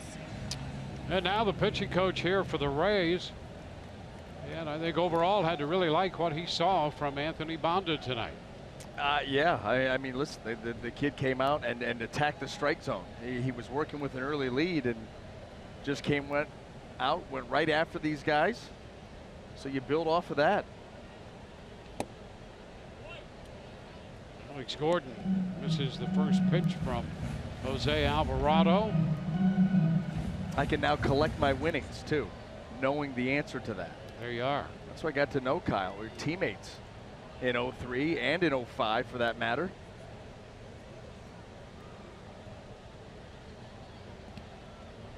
One and one to count to Gordon. Sergio Romo up in the Rays bullpen.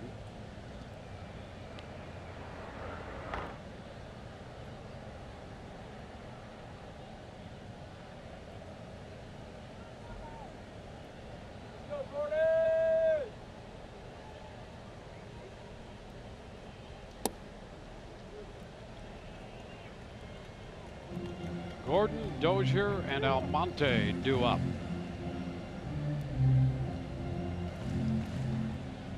Alvarado got a full inning in the sixth. 3 ground balls and a base hit in that mix. Now we go to 3-1 on Alex Gordon. And Hunter Dozier on deck.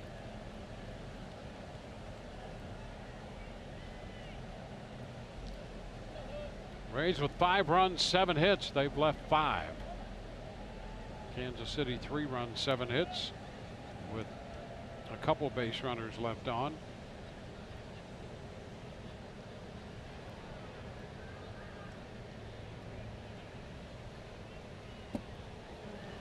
And there's ball 4.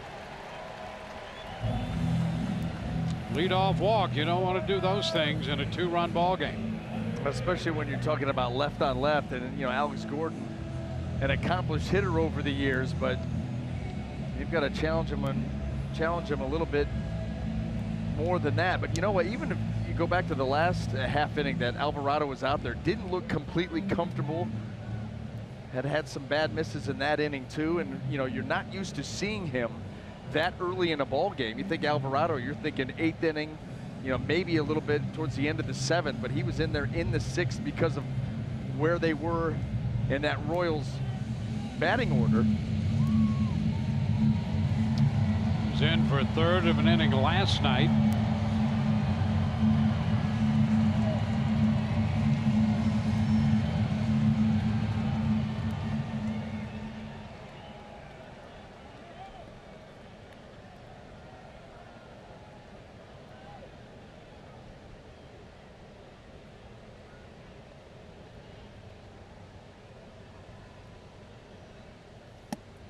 And the first pitch is a high fastball.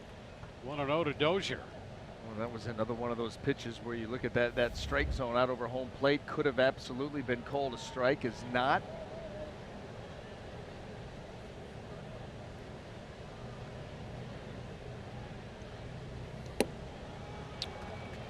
Upstairs, 2-0.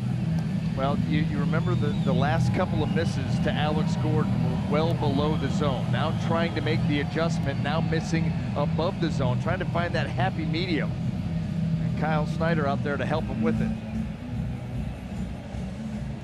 Well, a reminder, tomorrow on Rays Live, the pregame show presented by your local Honda dealer. Jake Faria will be on the mound for the Rays. Faria looking for his 4th win. We'll hear from him. He'll be opposed by the former Ray, Jason Hamill, who is 0-4 on the year.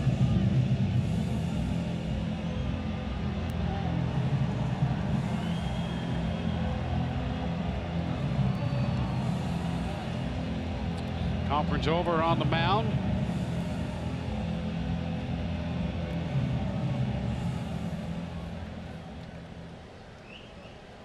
Alvarado ready to go back to work to Dozier, right-handed hitter with some pop.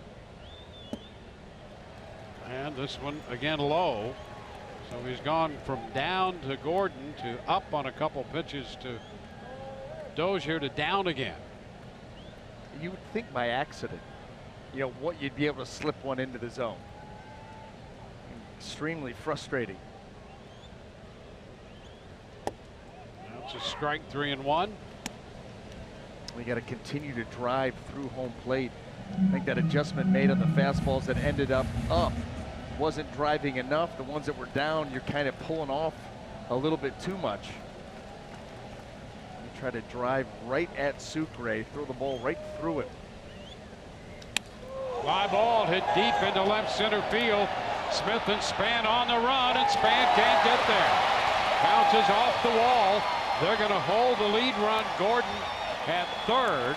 Into second, a double for Dozier. Gordon not sure whether that ball would be caught or not, so he goes to third. And Dozier's in with his second hit of the night. A long two-base hit. Yeah, that ball had so much air underneath it, you're thinking that, boy, if it doesn't get over the fence, the Rays are going to have a shot to flag this down. And you see Denard Span comes up just a hair short. And Gordon, he's got to read this. Got to know if it's going to be caught. Do I have to get back? And then by the time that ball gets down, he's only able to get to third. So big trouble now. 2 men in scoring position. Nobody out in the seventh. Abraham Almonte at the plate. Ground ball right side. And Miller, a nice job of keeping Gordon at third, looking over there, and then retreating to the bag to get Almonte. Well, that was about the only way. If you hit it to the corners and right to him, was about the only way you weren't going to get the run in, because the Rays are conceding in the middle of the field. And this chopper right to Brad Miller, he's right at the cut of the grass. So he's going to get it quick enough that Gordon can't challenge that. And now you just keep your eye on him, make your way to first base, and get the out. Well, Goins up here. Ryan Goins drove in a run with a ground ball to short in the fifth. Well, what a huge out. You know, that ball gets to second base, a run goes home, runners at third. At that point, you're forced to bring the infield in a one-run game with one out. Goins missed that fastball. That was down at 98, and he chased it down. Went out of the, yeah, you're going out of the zone left on left down there. Good luck. Especially, you know, you got Alvarado struggling out there a little bit with his command, doing him a favor. It's foul right back, 0-2. Again, the fastball at 98.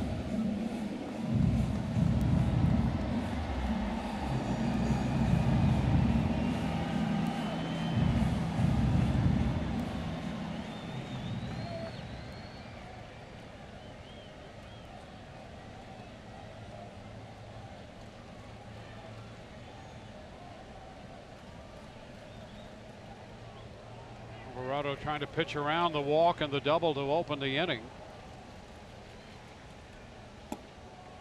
1-2 on Goins.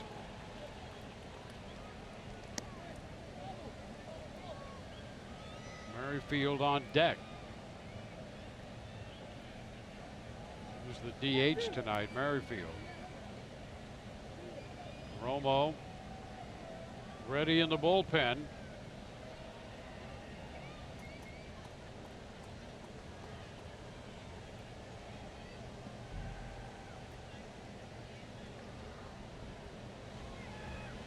And a cut and a miss.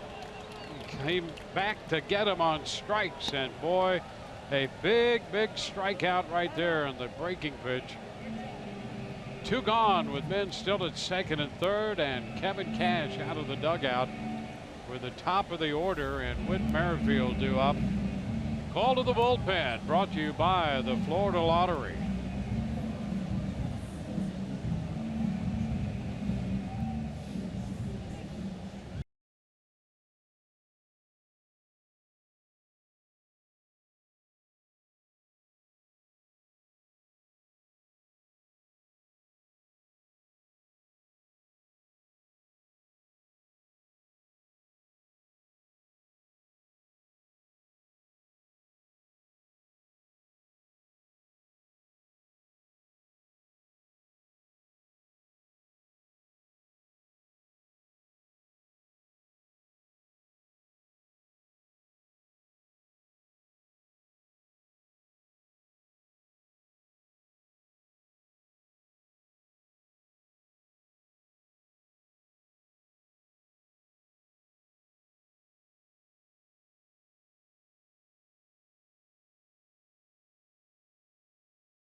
Florida Lottery. It's your ticket. Claim it. Must be 18 or older to play. Play responsibly. Sergio Romo gets the call right here. It's a 2-run game, 2 men in scoring position for the right-handed hitter Whit Merrifield. Whit Merrifield, I'll tell you, he's had a nice series. He's had a nice season, tough hitter. And so this will, Sergio Romo was able to retire him. He's going to have to work for it. Merrifield had 2 singles and a home run last night. Single and a run in the 5th inning of this game. And now it's Romo against him. First pitch is a strike. Breaking in there, down around the knees. That's the strike version of the slider. It's a little shorter, a little tighter. He will sweep that pitch and open up that break, taking it off the plate away. He'll sneak the fastball in there too.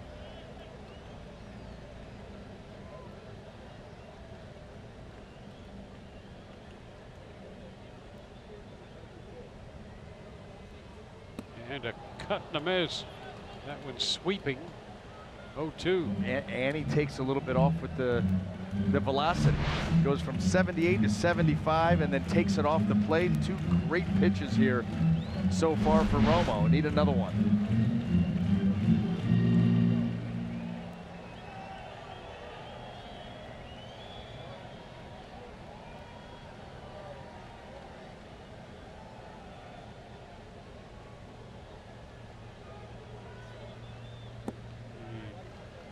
Sweeps that one wide. Merrifield lays off, would not chase.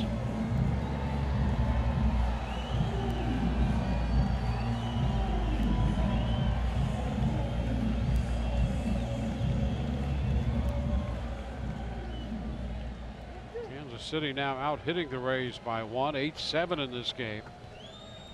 Rays lead by 2, 5-3.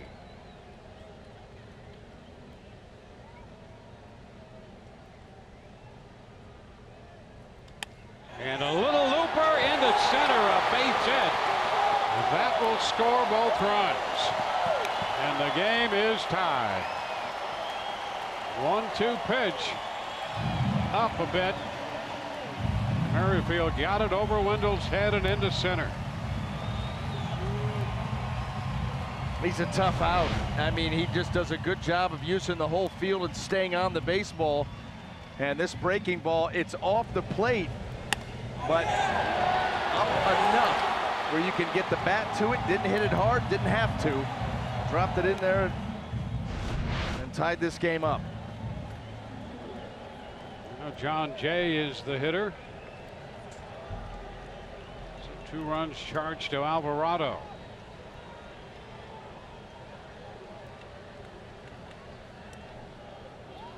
That's the other thing about Merrifield. He can steal a base. He's 9 of 11 in that department. He's got half their steals, so you do have to keep your eye on him, especially now tie game, 2 outs. Might as well. And again a move over there. Well, we're not yet through the 2nd game. He has 5 hits and 4 runs batted in this series.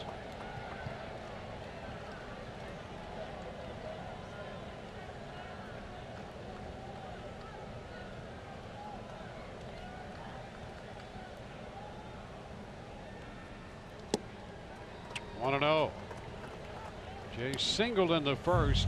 Since then twice has grounded out 2nd to 1st.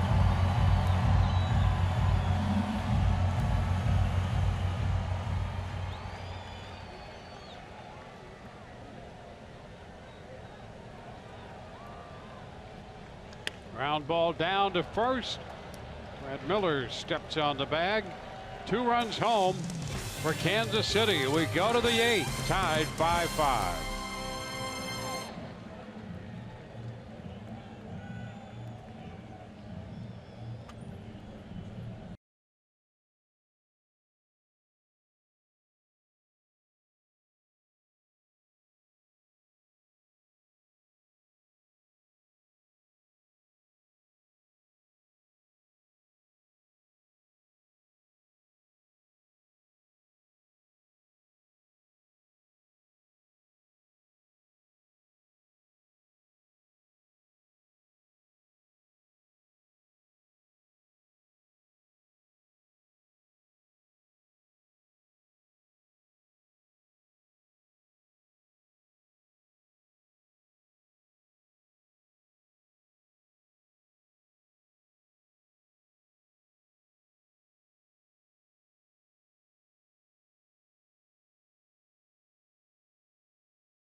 places. And by FDOT, drive sober or get pulled over. And by your local Honda dealer.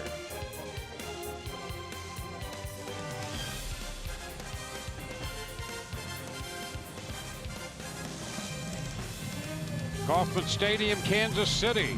We go to the 8th inning. Rays will be looking at the tall left-hander, Tim Hill.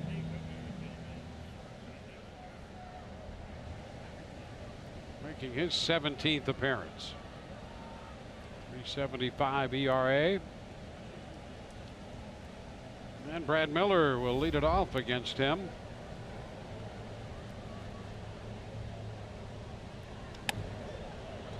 Fouls it out of play.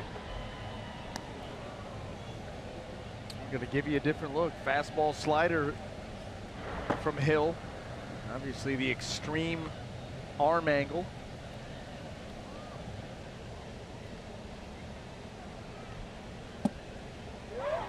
That's a strike as Miller shortened on the bat, took the pitch. Threw that thing like a frisbee, just low gliding right through the bottom of that strike zone.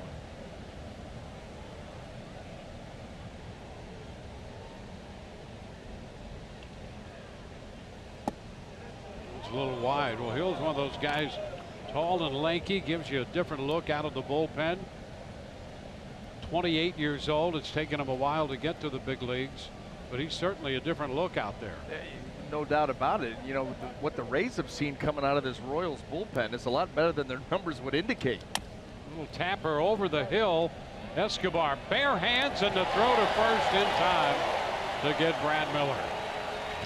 Boy, I thought for sure that that ball had enough action to make that play even more difficult for Escobar, but boy, did he make it look easy. Could not have gone to the glove there and retired Brad Miller, and he sensed that. Another one of those gut instinct, knowing who's at the plate, what I've got to do. That's a outstanding play there by the Royal shortstop. Now Danny Echeverria will get a shot at Hill.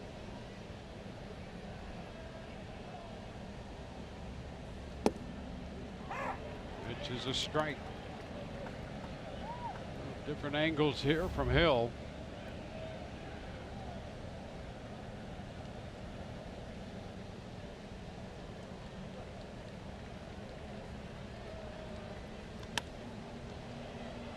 Play the other way.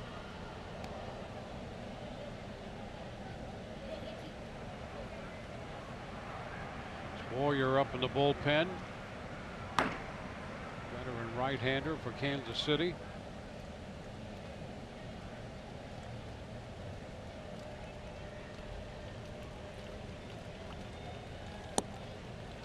It's wide.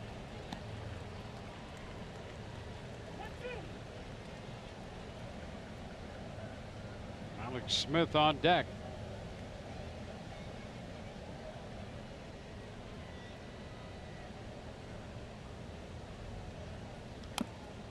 And down he goes on that foul ball. Well, that ball running in on Echeverria, and he fouled that, knocked his own foot out from underneath him.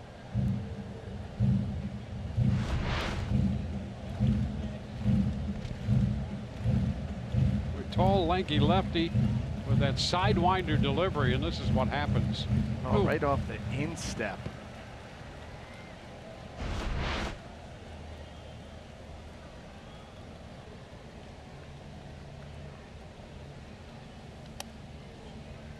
Foul ball. He's getting some good swings at him.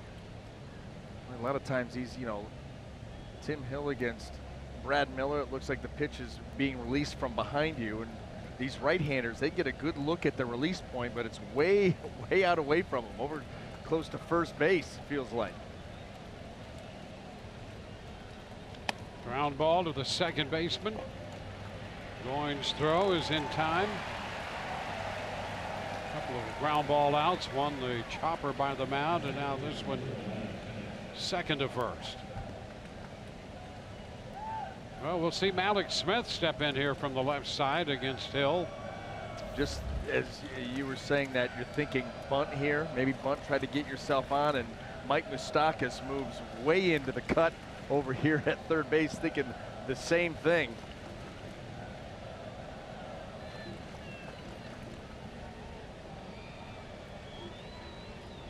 And he does bunt first base side up the line, and it rolls foul. Hill over there to pick it up. And Hill, I'll tell you, his first big league exposure here this year, he was doing the right thing. He picked that up and walked right back to the mound with that baseball. You know, you might be able to do something, get it to move a little bit more if it's scuffed enough. And the plate umpire, Sean Barber, asked for the ball there and flipped a new one into play. Use that scuff ball a little bit. Like he needs more movement. I'd like to see it. He might break one right from behind Malix and over the plate. Movement is his game. He looked guilty though as he was heading to the mound. He had a little extra bounce in the step, like he was getting away with something. Picked up the pace. Yes, he did. By hurry and get to the mound, maybe they won't think about it.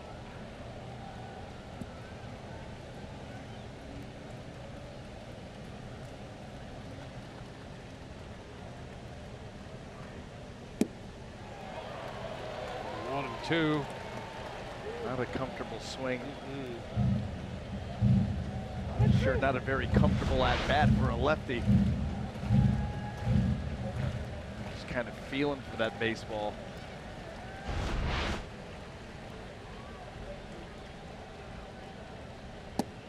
Alex takes this one wide. 2-2.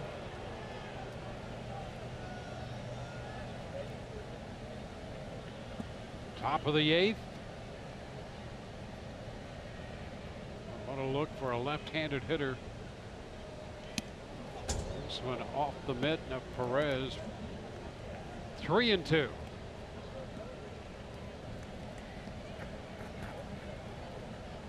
Johnny Field is on deck. He's in the eighth spot. And Gomez left. Field took over.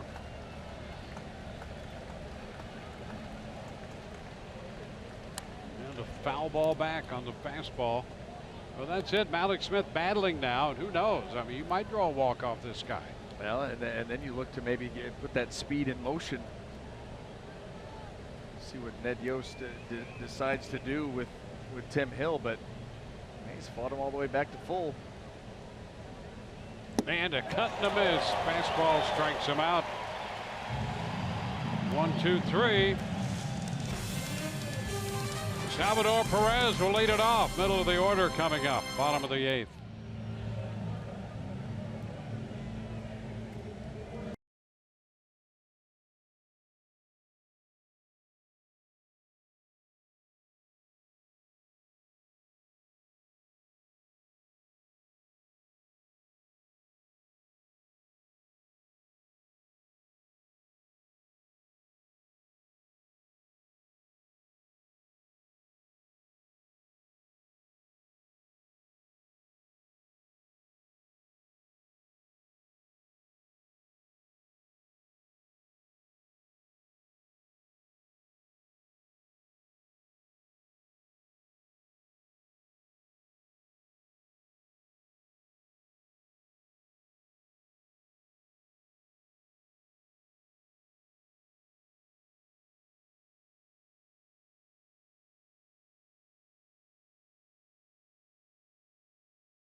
Day game tomorrow. Jake Faria against the former Ray, Jason Hamill. We'll be with you at 1:30. Swing and a miss by Perez, strike one. Perez, Moustakas, and Escobar do.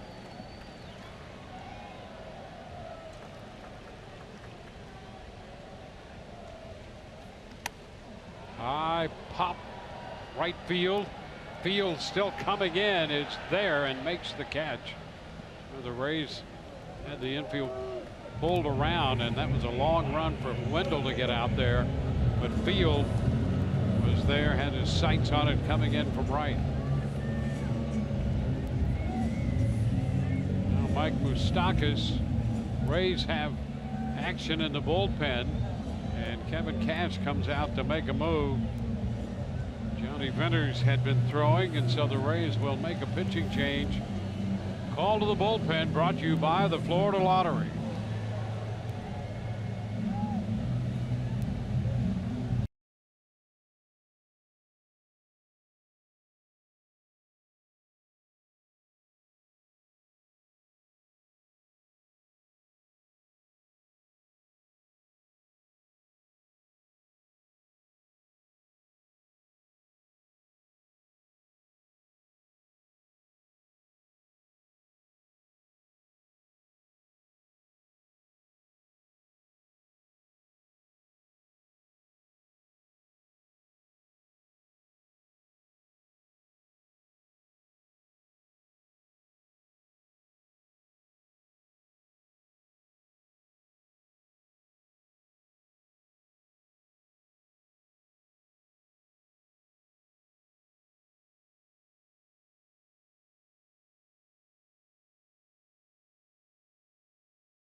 For in-depth analysis of Game 3 of the Eastern Conference Finals between the Lightning and the Capitals.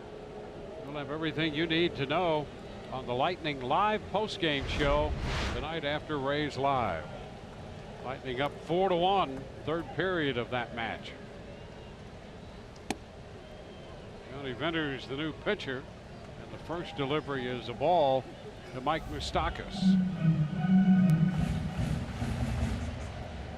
Appearance for Venters.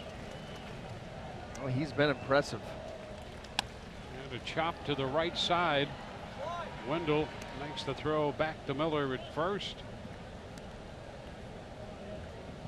I think Kevin Cash is using him just right too. Said you're going to be more of a lefty specialist. You know, has extended him a little bit, not too much. Let him go out there. He's throwing 92, 94, good breaking ball, hides the ball well. You know, as a veteran, been around this game, you know, a long time, understands situations and understands hitters, what they're trying to do. Good read. And here's Alcides Escobar. Takes a fastball for a strike at 93.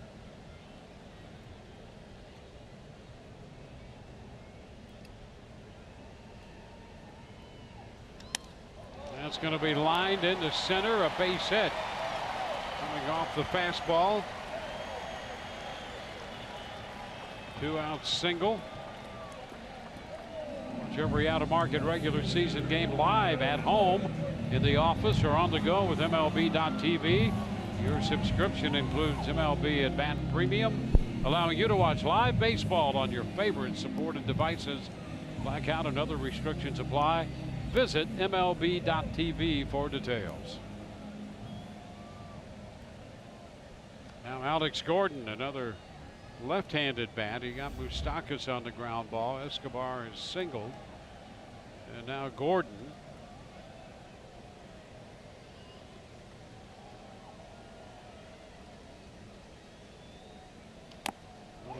Roller foul off his foot. That ball's going to roll all the way out the window. Gordon drove in a run with a ground ball in the second inning. He singled to open the fifth and scored, and then walked to open the seventh and scored. See his splits: 306 against righties, 207 against lefties.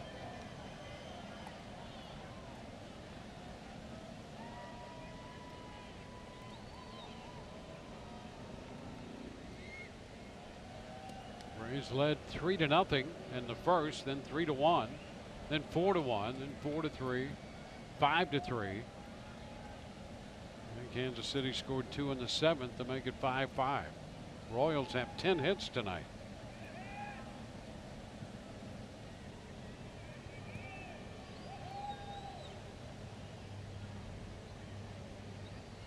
A little close right there. It's 1-1.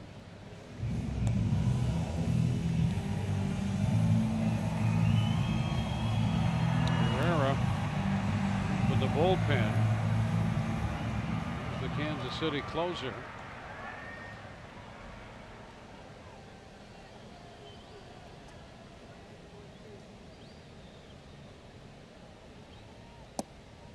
And a strike at the knees. Well, that is a good breaking ball right there. Looking like he carried it with him as Johnny Venters falls off that third base side, working from the far third base side of the rubber, and that brings that breaking ball with him right to the bottom of the zone.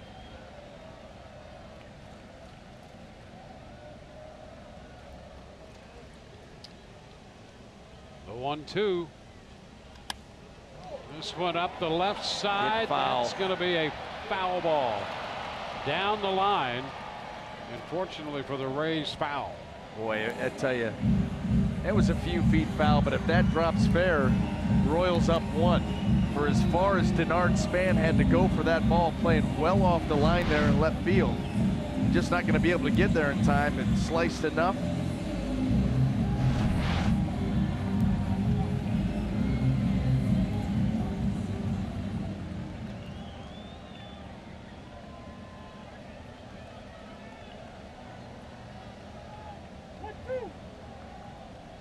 One and two now. Escobar over at first.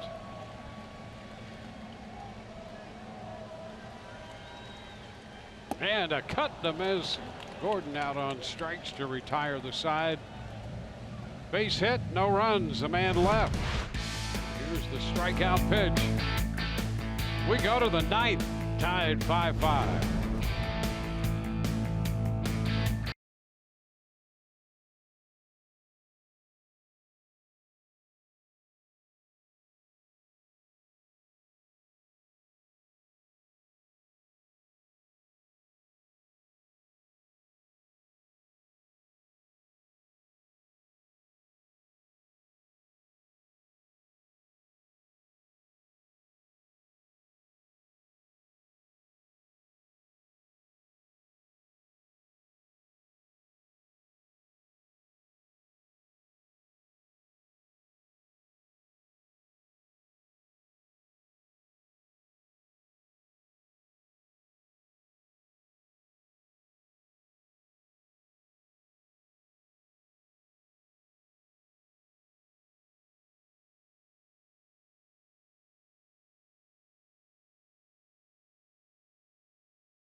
Coming up on Rays Live, the postgame presented by WB Mason again tonight.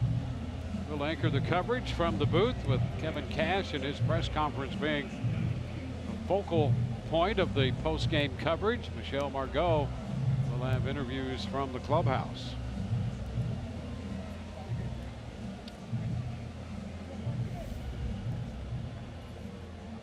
Johnny Field is going to lead off against Kelvin Herrera, the closer. He's in this game 1-0, 17th appearance.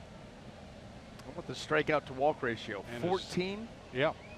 And a 0.61 ERA. Yeah, I mean, a lot of zeros on that board for Herrera. 1-0 the count to Field. First pitch inside. Well, no save situation in tonight's game, so you bring him in here and try to throw up another 0. 2-0. Alex Colomé up in the bullpen for the Rays.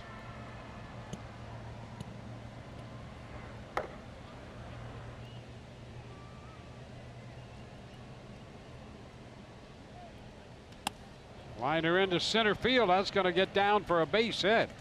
Falling in front of Almonte. And so Johnny Field, in his first plate appearance tonight, gets a big base hit to start the ninth. I had a 2-0 count to work with, kind of eliminate some pitches. You know, Herrera wants to get back into the zone, and so you just stay on it, shoot it into center field, and now let's see the Rays go back to the small ball routine. Sucre put down a bunt to get a run home in the 6th inning. Herrera's going to go for that ball on the ground. Wants to get. And a fly ball up the right side. That's going to slice into the seats. And a nice catch out there by that fan. Take a look at the bat work there of Sucre getting that one down. Getting Malik Smith across the plate in the 6th. Out in front.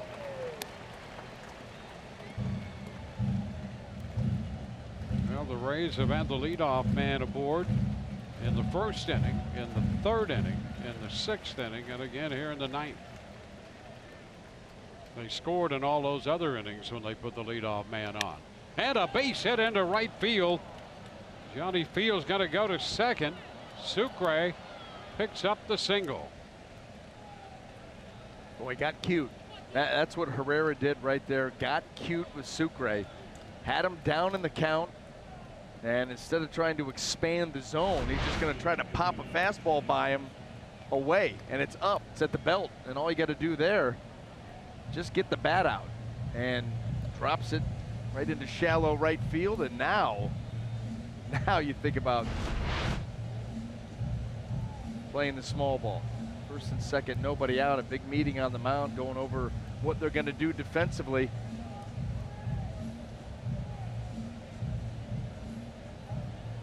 So with Field at second and Sucre at first, top of the order, Denard Span.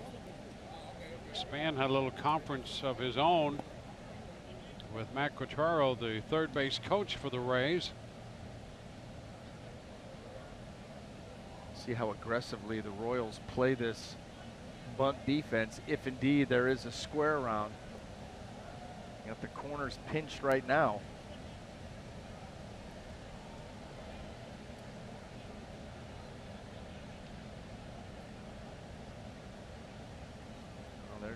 And no indication there from Span. And I'll tell you what, they were playing it aggressively. You could see Alcides Escobar make a break towards third. And if he does square around, then you're going to have both corners crashing and looking to get that ball and get it to Escobar at third base, cut down that lead runner.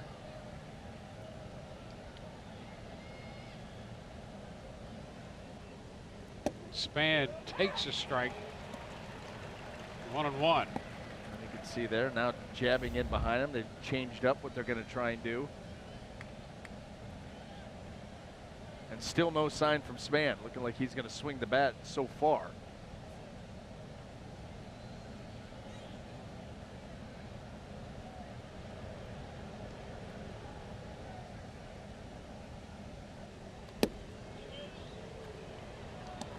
2 balls and a strike.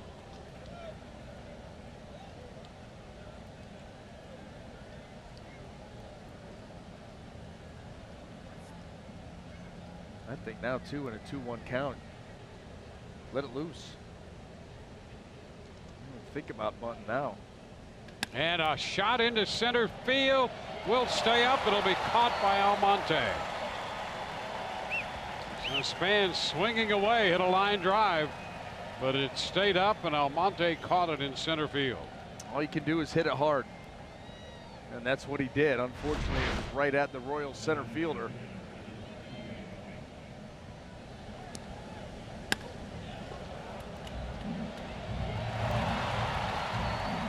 Now it'll be C.J. Crone with men at first and second and 1 out.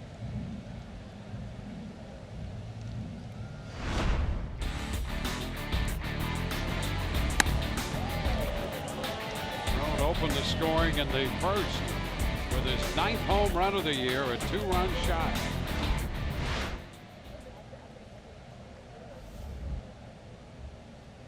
Crone 1 for 2 in his career against Herrera. And the fastball at 97 is too close. 1-0.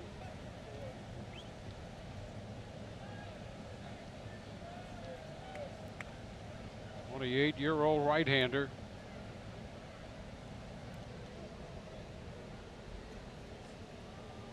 A little nubber, that'll be a foul ball.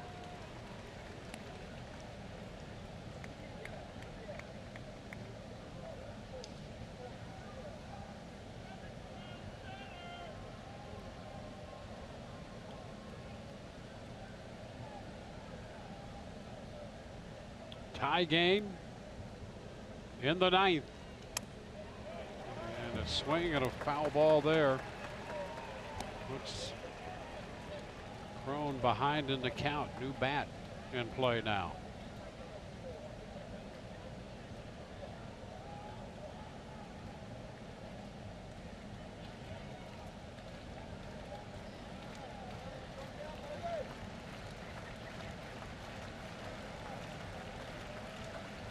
Herrera's last outing was on the 11th. A little popper, short right center, and that will be caught by Jay. So after putting the first 2 men aboard, now 2 gone. And the matchup will be Joey Wendell against Herrera. Well, the Rays electing to not bunt with Span. And then once you get to that 2-1 count, you're thinking, yeah, let him swing away, hit the ball hard right at the center fielder. Pitched C.J. Crone tough there with some nasty breaking balls. Now it's up to Mr. Wendell. Well, Wendell looking for his first hit of the night. 0 for 4.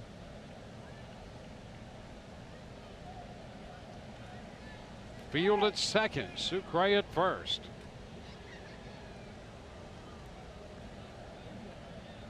Joey's so good using the middle of the field. And he fouls that one, strike 1. Strikes him with a fastball.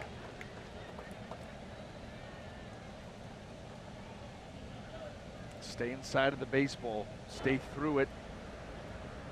That's what he's thinking now. Solid contact, find a hole, give the Rays a lead. And there's a base hit into left field. Here comes Field around third. The throw by Gordon will be up the line, and the Rays take the lead. Joey Wendell comes through with a base hit to left. It's 6-5 Tampa Bay. Sucre advanced to second on the RBI single by Wendell. Now there's that solid, rock solid approach, and look how he stays on that ball, moving down and away. Shooting right into left field. And then it's just a matter of outracing the baseball to the plate. Yes, sir. Rays take the lead in the top of the 9th. Here's Daniel Robertson. And he takes a strike. Fastball on the outside corner.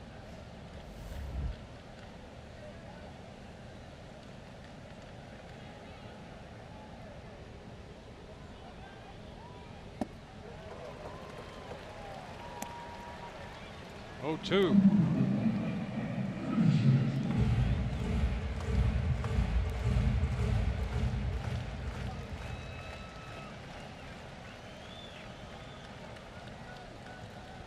Well, the Rays have put the leadoff man on in 4 innings, and they've scored every time they've done that tonight. A little wide right there, 1-2.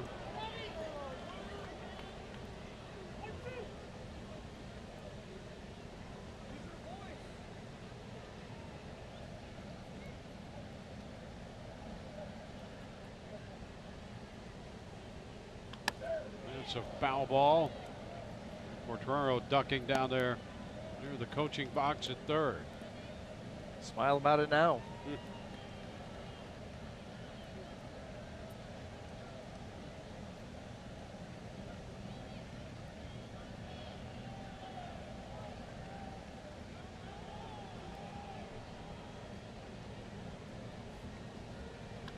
That's a shot foul. Played well that time. Yeah. Knows how to play the angles going up that left field line.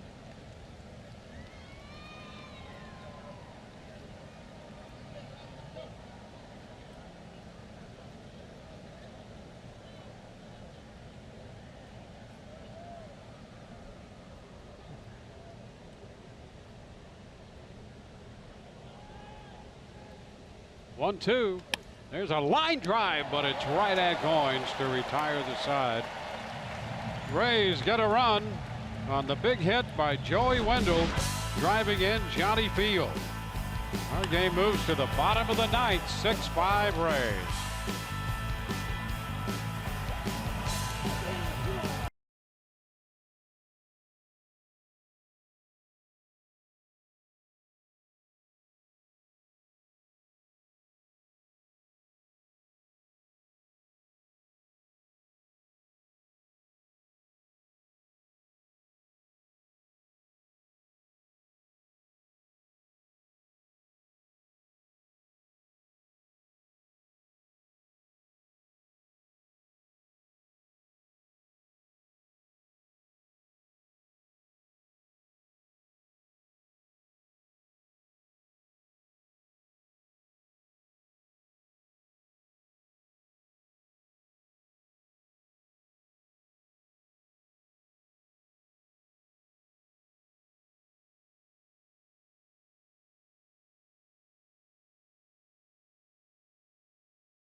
Put 3 hits together.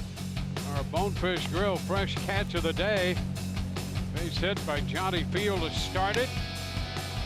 Jesus Sucre followed suit with a single to right, and then 2 outs later, Joey Wendell came through with an opposite field line drive base hit. And Chase Field across the plate, giving the Rays a 6-5 lead to carry into the bottom of the 9th inning. And as we go to the bottom of the 9th, Alex Colomé will take over. Colomé making his 19th appearance. 7 out of 9 in saves. Going to be going up against the bottom of this Royal lineup. Well, he faces Hunter Dozier to start it, who lays off the first pitch in the dirt.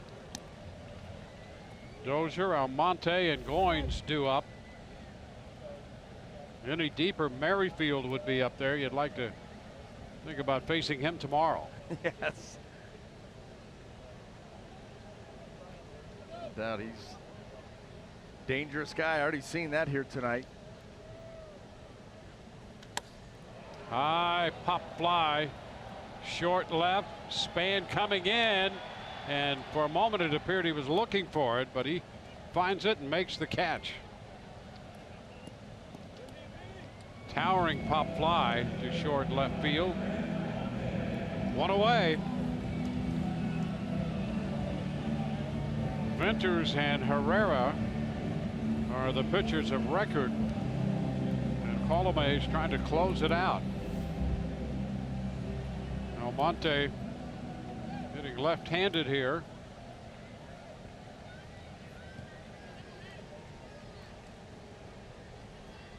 Officially 0 for 2 with a sacrifice bunt. And he swings over that one. Strike one.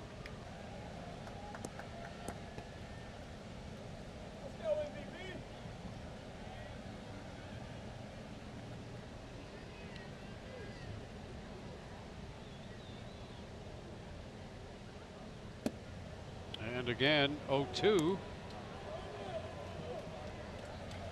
Well, the first one, not a lot of movement at all, but the change of speed. That one right there, you know, it looked like a slider. That pitch, Colomé, you know, gets credit for a cutter, but at times will look like a slider. Just depends on where in the strike zone he's using that pitch.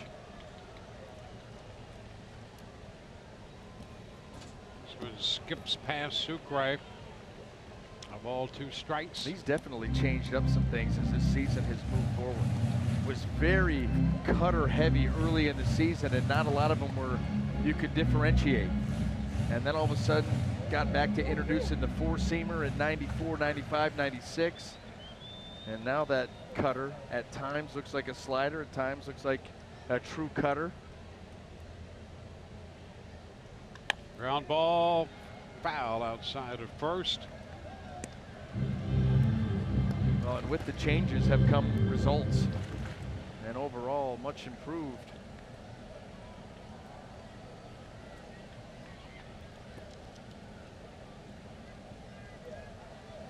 Well, the Rays need a couple outs to close this one out, up by 1.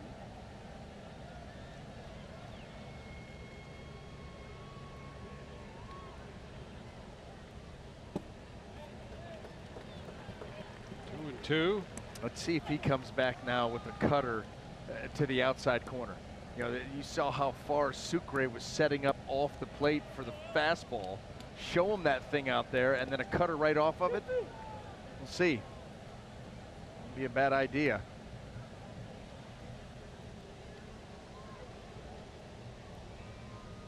And a cut and a miss. Sucre will have to go down to first to complete the out. So a strikeout for Colomé. 2 gone here in the 9th inning.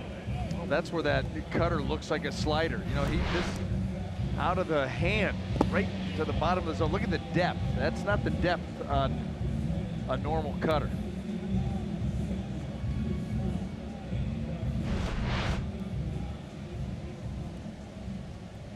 Well,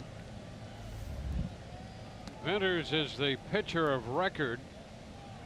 Ray's trying to close it out and give him his first big league win since 2012. And here's Ryan Goins. First pitch, that's a strike, a fastball.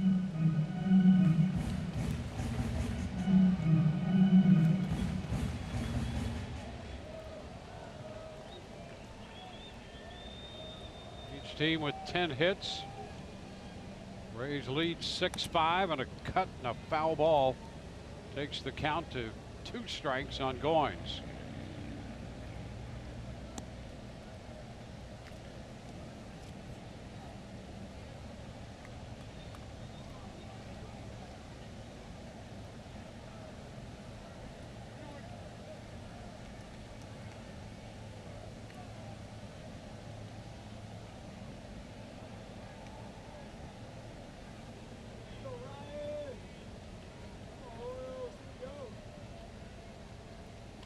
And a little ground ball is going to get through the left side on an 0-2 pitch. Goins keeps this one alive. Found the perfect spot the other way. On a ball that was crashing in on him. He just fought it off and slapped it the other way.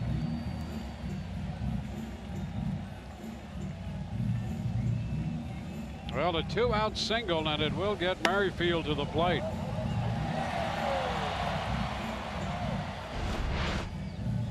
Merrifield with a couple of hits and 3 runs batted in tonight.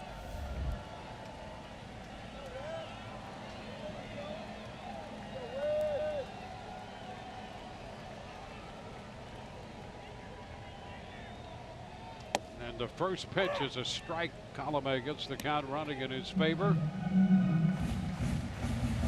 Kansas City down to its final out and final strike. That was an 0-2 pitch and going singles.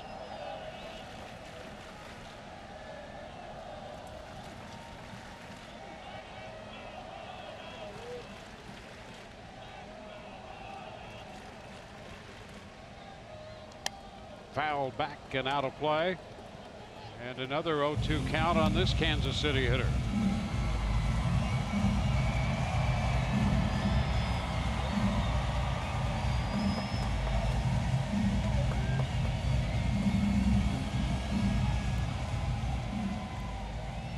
Two outs, a man at first. 0-2 the count to Merrifield.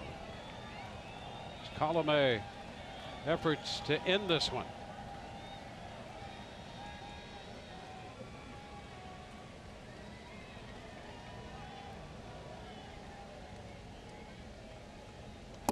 And that was close.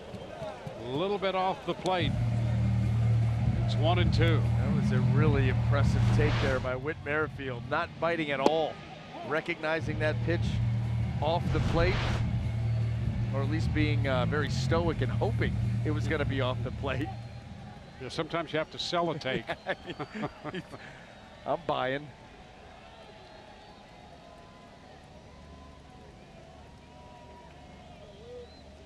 One-two pitch, foul the other way. Well, he makes you work, doesn't he? He does indeed. He's got an impressive approach.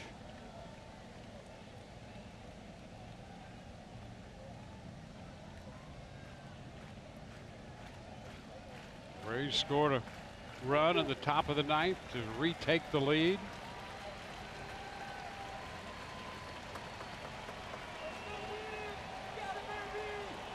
Colomé went 0-2 to Goins before he singled. Now 1-2 to Whit Merrifield. And a move to first. Goins back in.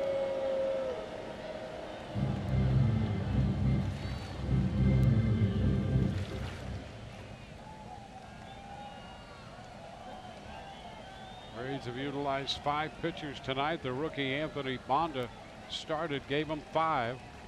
Now we're in the ninth with Colomé protecting the 1-run lead. Fly ball into right field. Field is going to be there, and he makes the catch to end this one. And the Rays have taken this game from Kansas City. It's a 6-5 final, no runs a hit, and a man left in the ninth inning. And so for Kansas City, 5 runs, 11 hits, no errors, 5 left. For the Rays, 6 runs, 10 hits, no errors, and 7 men left in a win for the Rays. Time of the game, 2 hours and 53 minutes. And Johnny Venters will get his first major league win since 2012. He came on in relief, the 4th pitcher of the night. He is the winning pitcher, Herrera the losing pitcher. And our Coors Light refreshing finish, and refreshing indeed was this finish on the fly ball to right to end it. Well, Colomé does get that 8th save of the season. And Rays able to cash in some big hits off the closer of the Royals, Herrera, in the top half of the 9th inning. Joey Wendell with the big one into left field. That was an impressive base hit there on a pitch moving down and away, high velocity. And Colomé comes in and locks it up for the Rays. So a 6-5 win for the Rays. They go to the break-even point on this road trip. They're 2-0 in this series after going 1-3 in Baltimore. As a result of this win tonight, a 6-5 victory for the Rays. Right now, let's go down to the field and Michelle.